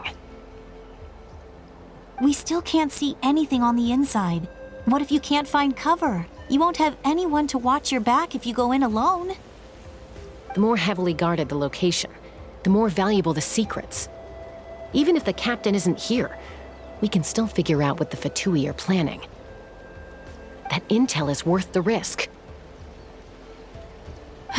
Fine. You're not gonna listen to me anyway, so let me come with you. That's even more risky. You've been running around saving people for days. You're already at your limit. I'm confident I can protect myself. I'm not sure you can say the same. At least right now. I can. You really believe that?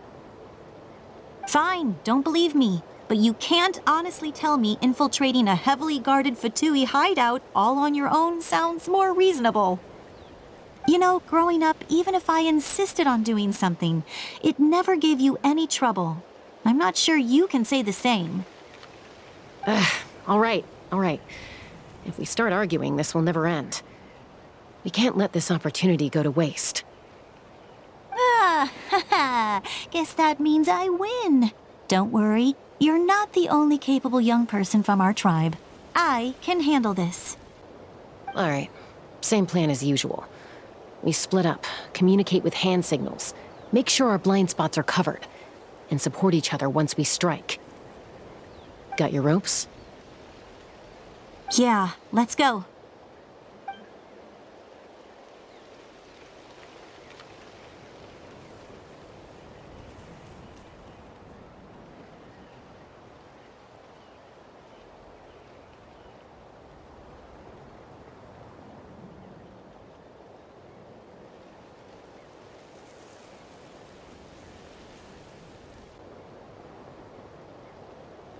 The Fatui have eyes all over this place. I should wait for Koichi's signal.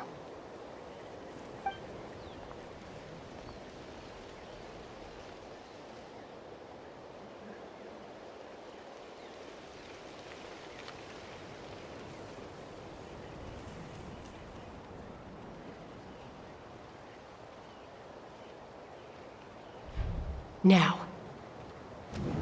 Oh, go. Oh my god, I need to press something.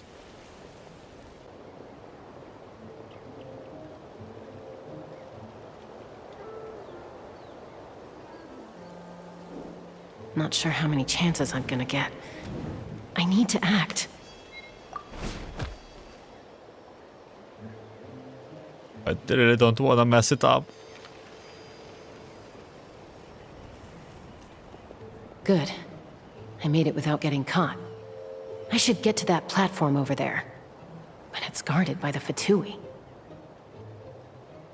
Koichi should have line of sight. I'll wait for her signal.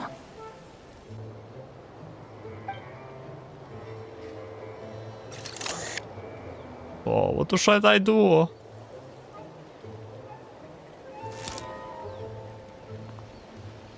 Okay. That's it. Now's my chance. We can approach the area underneath the platform. I think we will get spotted anyway.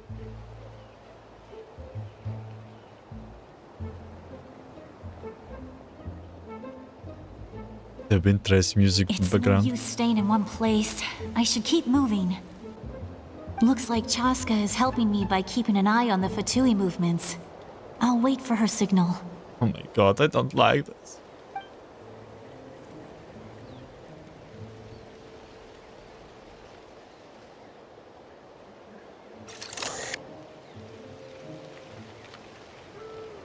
Time to move. Okay, go. What?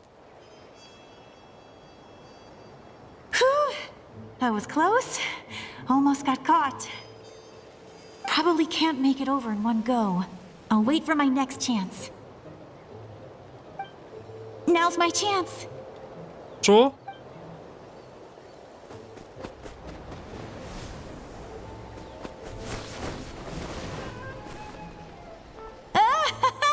I made it! That'll show my sister. Let's see. The Fatui's occupying all the best locations. If we could just get past them somehow. Wait, I've got it!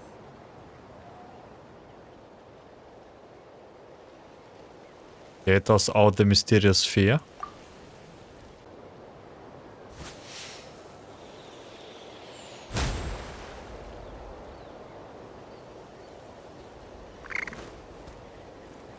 No! Huh? What's that noise? Did something explode? Oh! It stinks! Oh. What the heck is that? What do you think you're doing? I could ask you the same thing! Good, they're arguing. Looks like they just needed an excuse. They've probably had enough of this job already. The people on the hill over there left to help their comrades. This is our chance.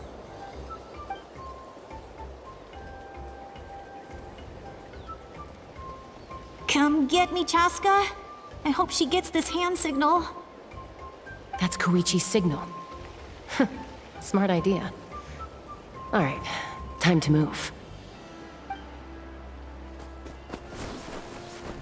Give me your hand, quick. Coming! I checked, and this way is completely clear.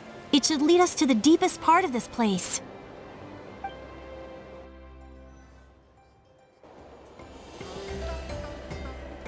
Oh, did we make it through? Well, I was pretty helpful, right? You know, everyone usually jumps at the chance to work with me. Not my own sister, though. No, she avoids me like her life depends on it. I was wrong, Koichi. You've done well. Wait, you're just gonna admit it? Now I look like the mean one. Let's focus on the task at hand. We're in the heart of enemy territory. The more time we waste, the more dangerous this becomes. All right. If you're not gonna take the bait, then I'll drop it. Looks like the Fatui are here to dig something up. I'm surprised they mobilized this many people. I doubt it's because they're interested in our culture and history. It seems like they're looking for a dragon relic called the Source Mechanism. The device is ancient. Barely any information survives to this day. And even people from Natlan don't know how to use it. Why would this be the Fatui's target? Not bad. Looks like it's in good shape. This should be what our Lord's looking for. Took us long enough. Come on, let's get this thing back. Back? Back where? Should we keep following? You really want to keep going? Of course. We make a good team, don't you think? No reason to stop now. What was that sound? Uh-oh. We've been spotted. Time to go. Falling rock incoming! Watch out for your gadget!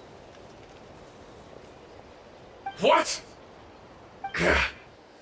You'll regret that! After them! What?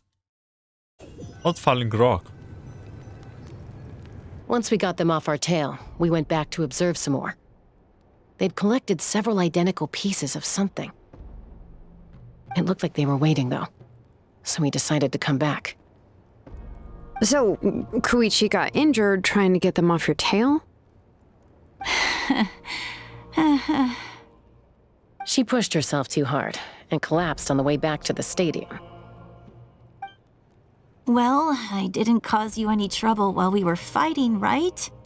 So my perfect record remains. You've done very well.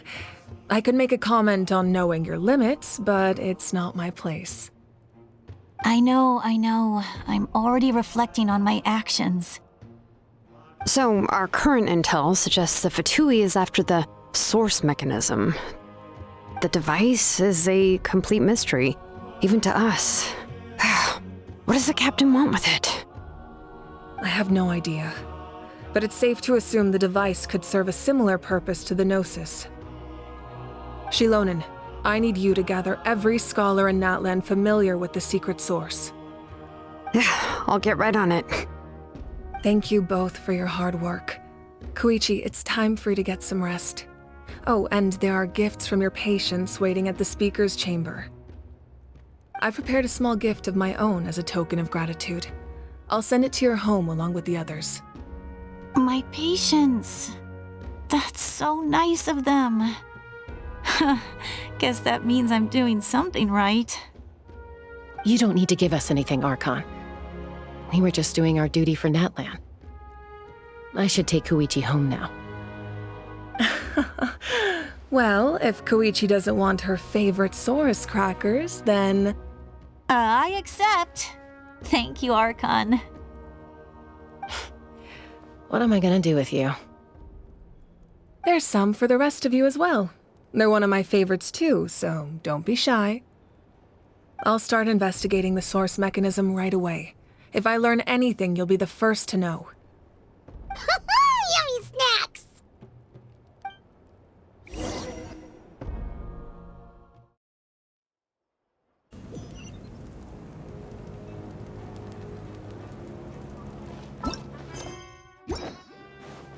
Bid farewell to Czaska and Koichi. Somewhere here.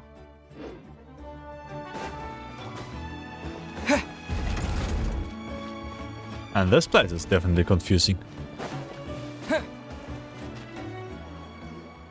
What's next for you two? I'm taking Koichi home. With our parents there to keep an eye on her, I can make sure she actually rests. Hey, it's not like I'm some kind of prisoner. I'll be fine in a day or two. There's no need to go all the way home. That's what you always say. Everything's no big deal until you collapse. What if the Abyss attacks again? You're saying if I let you rest in a hotel, you're not gonna rush out the minute you hear the alarm? I won't. Triple promise I won't. Mm-hmm. Fine. On the off chance something like that were to happen, I might. But I'm a doctor. I have a duty to help people in need, no matter how hard or tiring the work gets. We need you. So you need to look after yourself too. I guess you're right. But I don't have to like it. This reminds Paimon of when we first met! Except you were the one trying to stop Chaska from doing something dangerous. I'd do the same for anyone trying to put their life in danger. As a doctor, I don't want people to get hurt because of a rash decision. Then try to see things from my perspective. You clearly want to protect your patients. So can't you understand why your own sister would feel the same way about you? The two of you are the same, you know? I disagree. I understand the risks and costs of my decisions. Who wants to be like her? Overconfident, always making excuses when things go wrong. That's just not true. You think I don't have proof? Okay, don't get into another fight. Just pretend Paimon never said anything.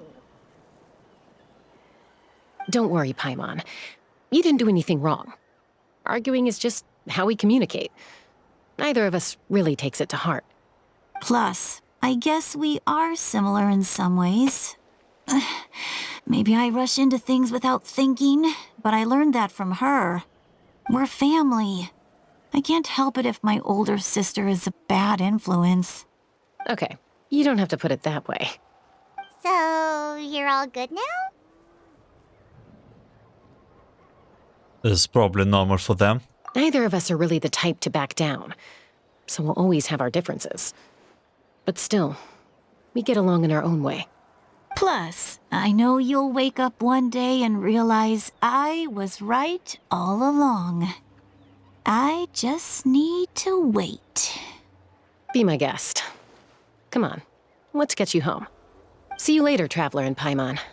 I'll be back once everything's settled at home. There's no rush. At least grab a nice meal with your family. See you later. Bye, you two. Take care of yourselves out there. Those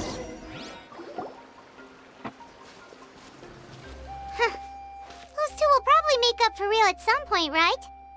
Well, we've learned a lot. Let's go over everything that we know so far. Yes, sure. You and Paimon try to analyze the captain's goal.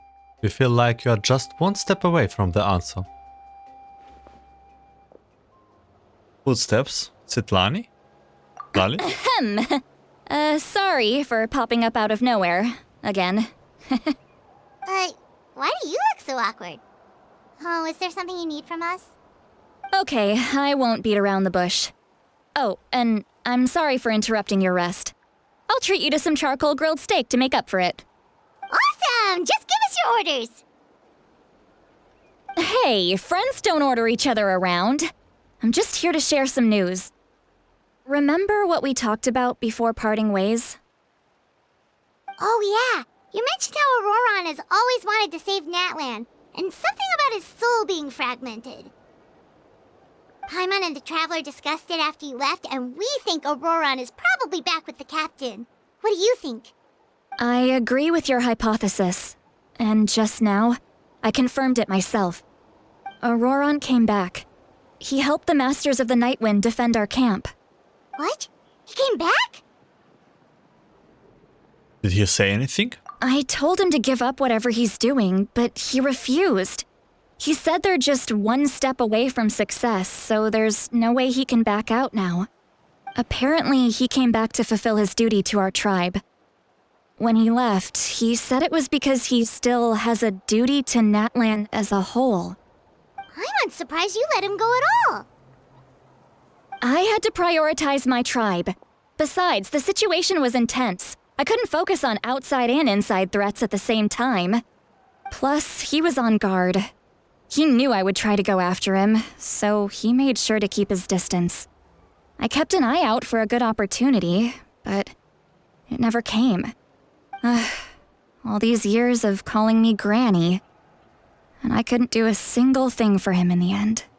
Don't say that! Your tribe all raised him together, right? That couldn't have been easy. You're right. Seeing him come back reminded me of when he was little. Running around the tribe, dropping by random houses right and left. He's not only a child of the Masters of the Nightwind, but a child of Natlan. It's only natural for a child to want to do something for their family. Besides, Ororon is my apprentice.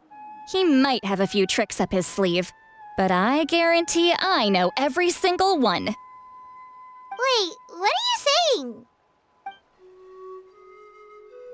Look. Remember how I said Ororon's soul is fragmented? This is the talisman I created to keep it stable. And this gem is what makes the talisman work.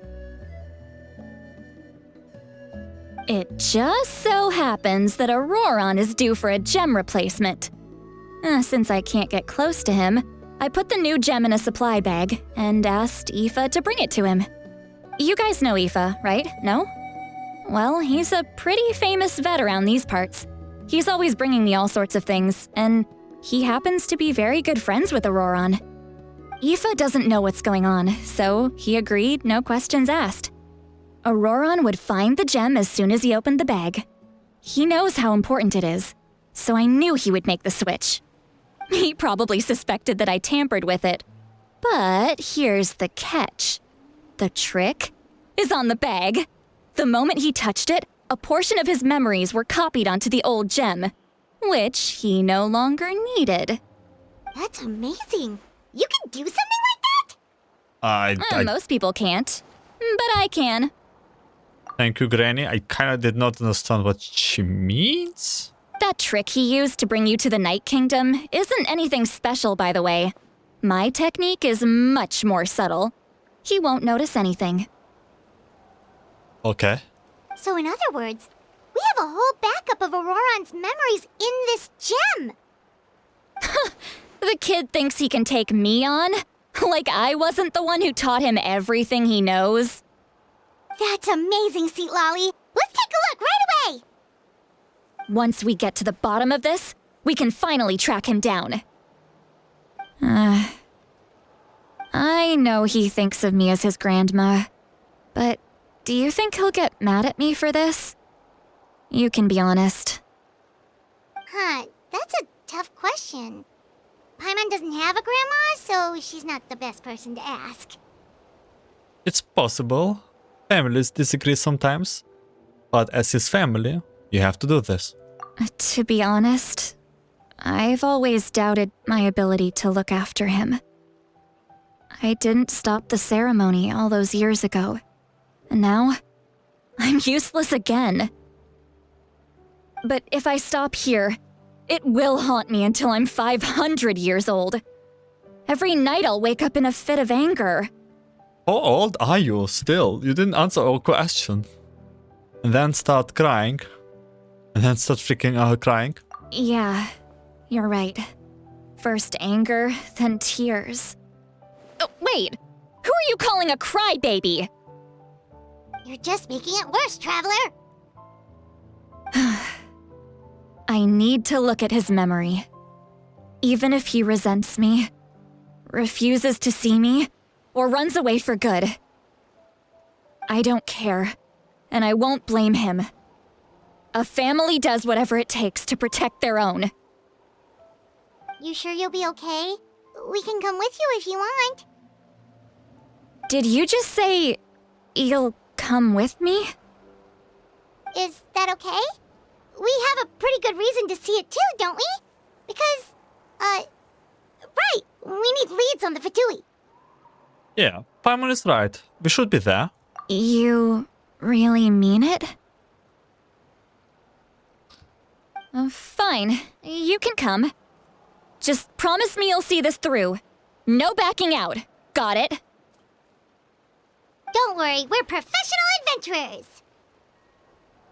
Then I place my trust in your professionalism. All right, time to sneak into someone else's memory and engage in some, unwanted spying. You heard it here first. I wouldn't be doing this if I had any other choice. Are you ready? I am ready.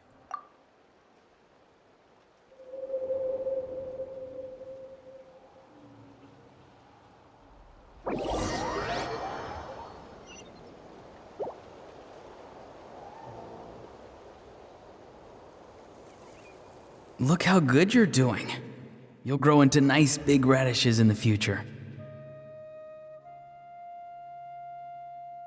Sudden reminder of Nahida. And you? Aoife says you're taking up too much space, but I think you're a good tree. What do you think? Hey! How's it going, Ororon? Good. How are you, Uncle Okanbi? Can't complain. What you up to? Naming your vegetables again? No, just some idle conversation. Sounds fascinating. What did they say? They told me you were coming and that you would take some produce with you. Only if you're offering. By the way, I ran into Aoife yesterday. He told me Chaska's fostering a saurian at his place. Said the thing trampled over a part of your radish garden. I hope you two didn't get into a huge fight. No, don't worry. I'll find a way for him to make it up to me. I've already wrapped your share of the produce. Here you go. You really knew I was coming. That's pretty amazing. Light up the smoke and you can see the path through the shadows. That's what everyone says. Hey, have you seen that strange group of people that just appeared out of nowhere? Appeared out of nowhere? I don't think so. It's the Fatui. Their leader seems like a big deal. He didn't bring many men with him, but they're all elite warriors. It seems like they're looking for someone, but I wouldn't go around asking too many questions. If you run into them, be careful.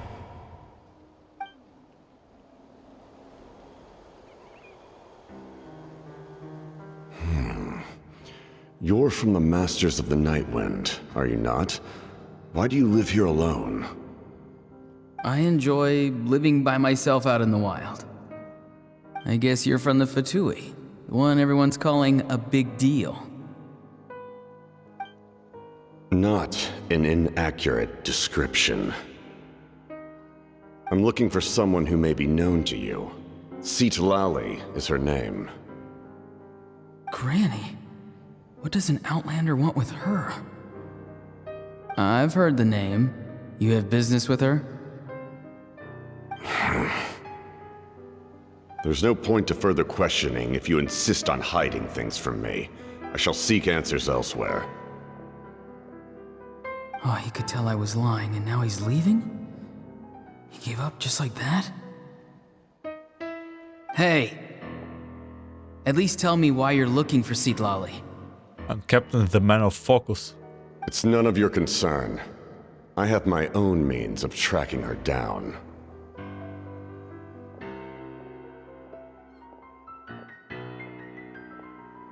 Why are the Fatui looking for her? What does she have to do with them? I can't just let them go like this. I have to figure out what they're planning.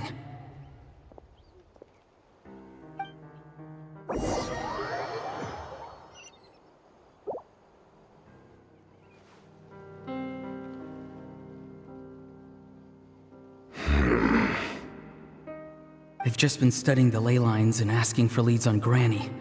I can definitely rule out some sort of invasion. The situation has seen no true improvement. The Pyro Archon did not fulfill her promise.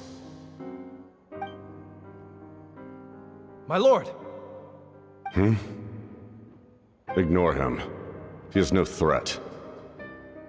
He knows I'm following him, but he doesn't seem to care. I just don't care. He's strong, I can tell. But there's something unusual about him and also familiar in some way. I can't describe it. Arco? What is it?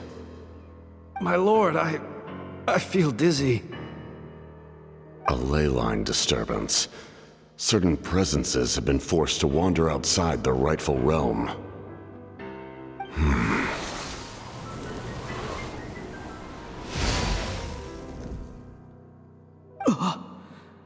That was a spell from the Masters of the Nightwind. How did he know that?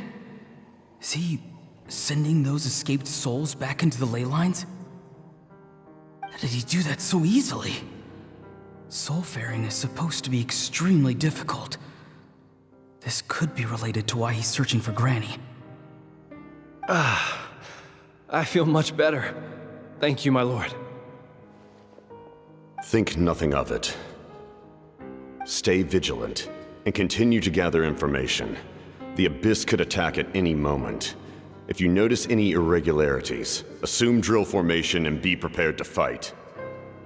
However, there's no reason to over-engage. Information is our first priority. Yes, sir. Why are the Fatui fighting against the Abyss? Do they really mean us no harm?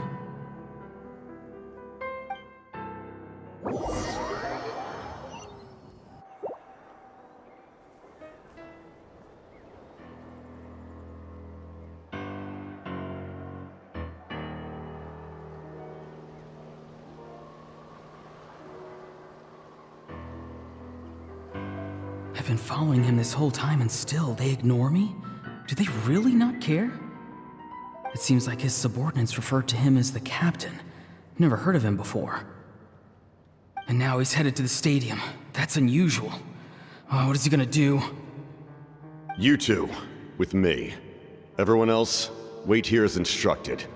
Send word to the other teams to retreat immediately if this fails. Yes, sir. He's going inside? But the Pyro Archon is in there. What does he want with her? Yeah, this is like before Captain arrived. Forgive me, my lord.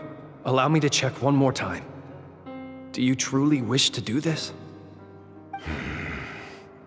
The time for idle observation is over. It now falls on me to act. This nation is out of time. Yes, sir.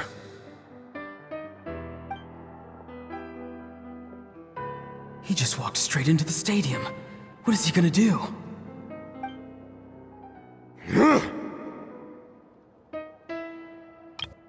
Fight the Archon head on.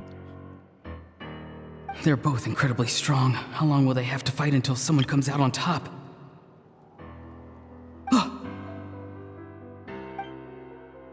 Wait, this feeling. Just like the other day near the ley lines, it's faint, like a soul's trying to escape. Where is it coming from? Is that why he's looking for Granny? If he dies here, then all clues will be lost. I can't let that happen. And then he helped him. Interesting.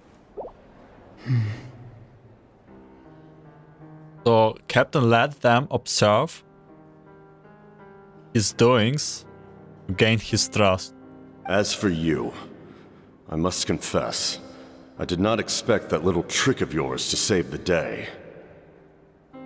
I think like this is a lie. No matter how dense the fog, as long as the sun remains, we cannot turn day into night. She could have dispelled it. She simply chose not to.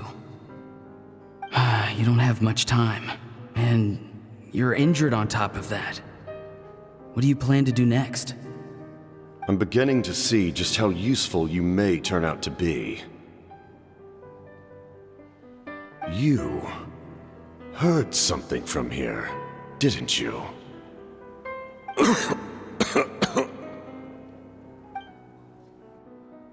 No need to force yourself.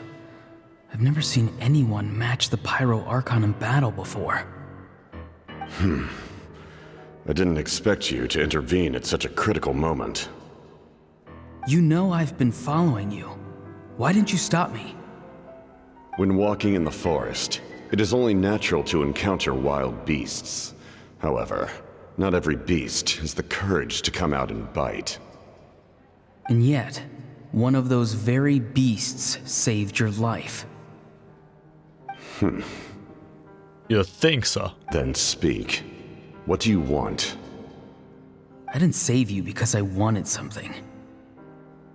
My soul is more perceptive than others. I can sense that the ley lines are extremely weak. I don't know what the Pyro Archon is planning. Can she really save us? The questions you asked her just now, well, I've had very similar doubts. So I felt like I had to help you. So, you can tell the truth. That was quite a reckless decision to make. I'm not sure you realize that. There's no turning back for me now. What I did back there is going to get me in a lot of trouble. You attacked the Pyro Archon in broad daylight, and I used my spell to save you. A single glance was likely all it took for her to recognize my tribe. So, we're in the same boat. Seem to care little for my thoughts on the matter. It's too late for that. Start from the beginning. Why are you looking for Citlali? Do you know her? Explain your relation to her first. I know you two are acquainted. It was obvious the moment I mentioned her name. Citlali is my elder and my teacher. She taught me everything I know. It's my duty to protect her. If you truly wish to protect her, you should have let me perish at the Pyro Archon's hand. Yet, you chose otherwise. Do I really need to tell you what that means?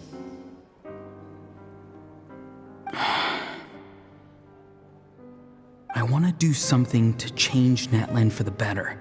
Something I can accomplish with my own two hands. You're stranger than anyone I've ever met. But maybe, just maybe, you can show me the way. Strange?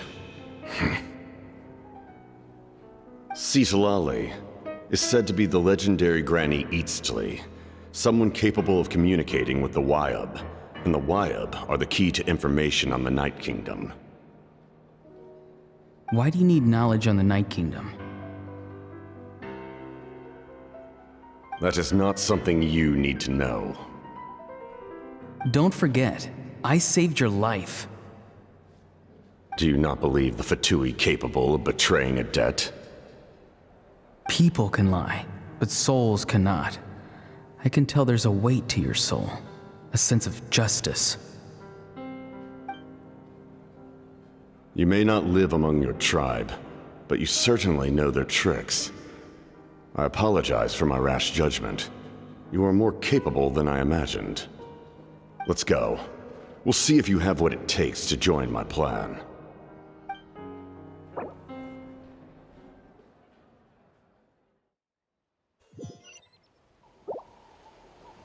I see.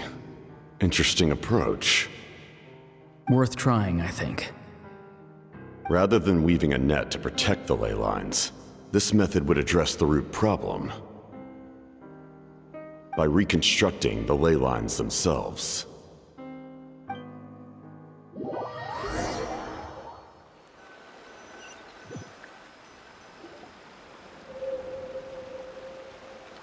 Oh, Paimon's cute little hand.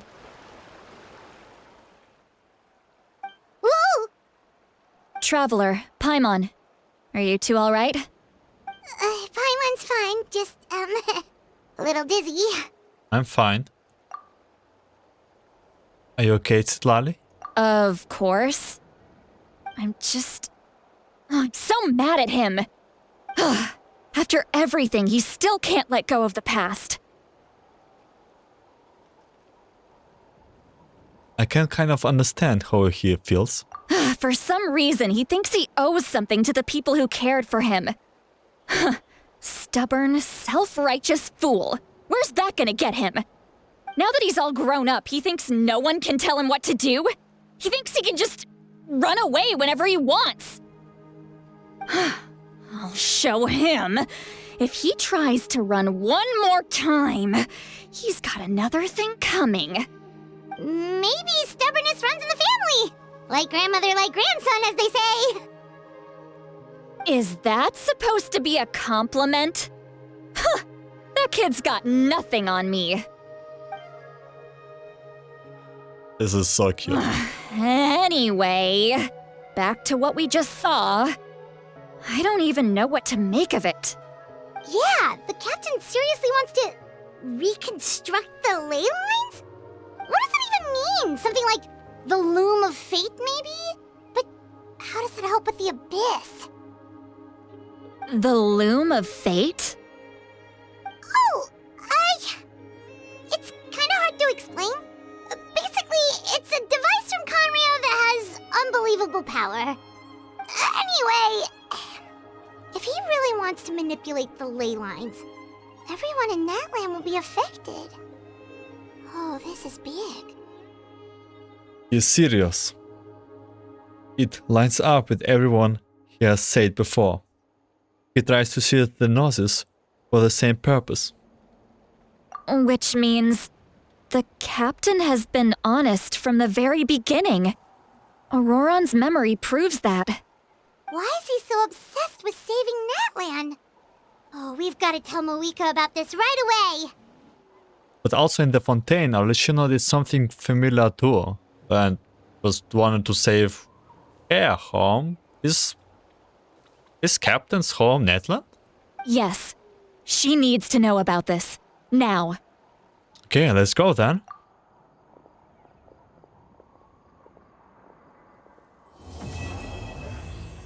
And this is where the Act 3 ends. Quite long.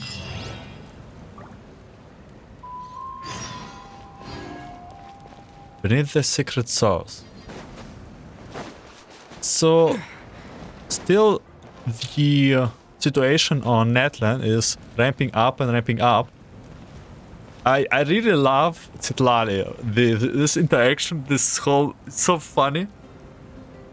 This whole situation with her and her voice. I'm thinking about this is March 7th from Star Rail. Okay, it's definitely one character that I wanna pull for. My wishes in their state. There's a lot of characters that I wanna do pull for Natlan. Citlali, Taska, Muika, probably Captain in the future if he will be playable. So we will see. This will be end of Act 3. I've been thinking about how to split the episodes or like how to do it, and I'm still not sure. Also not sure what to do with the missing voice. Do I just wait until the voice get released and then place them in the video? Probably this is what I will be ending do. So this acts and everything will release much later on the YouTube. But before that, I thank you for watching, listening.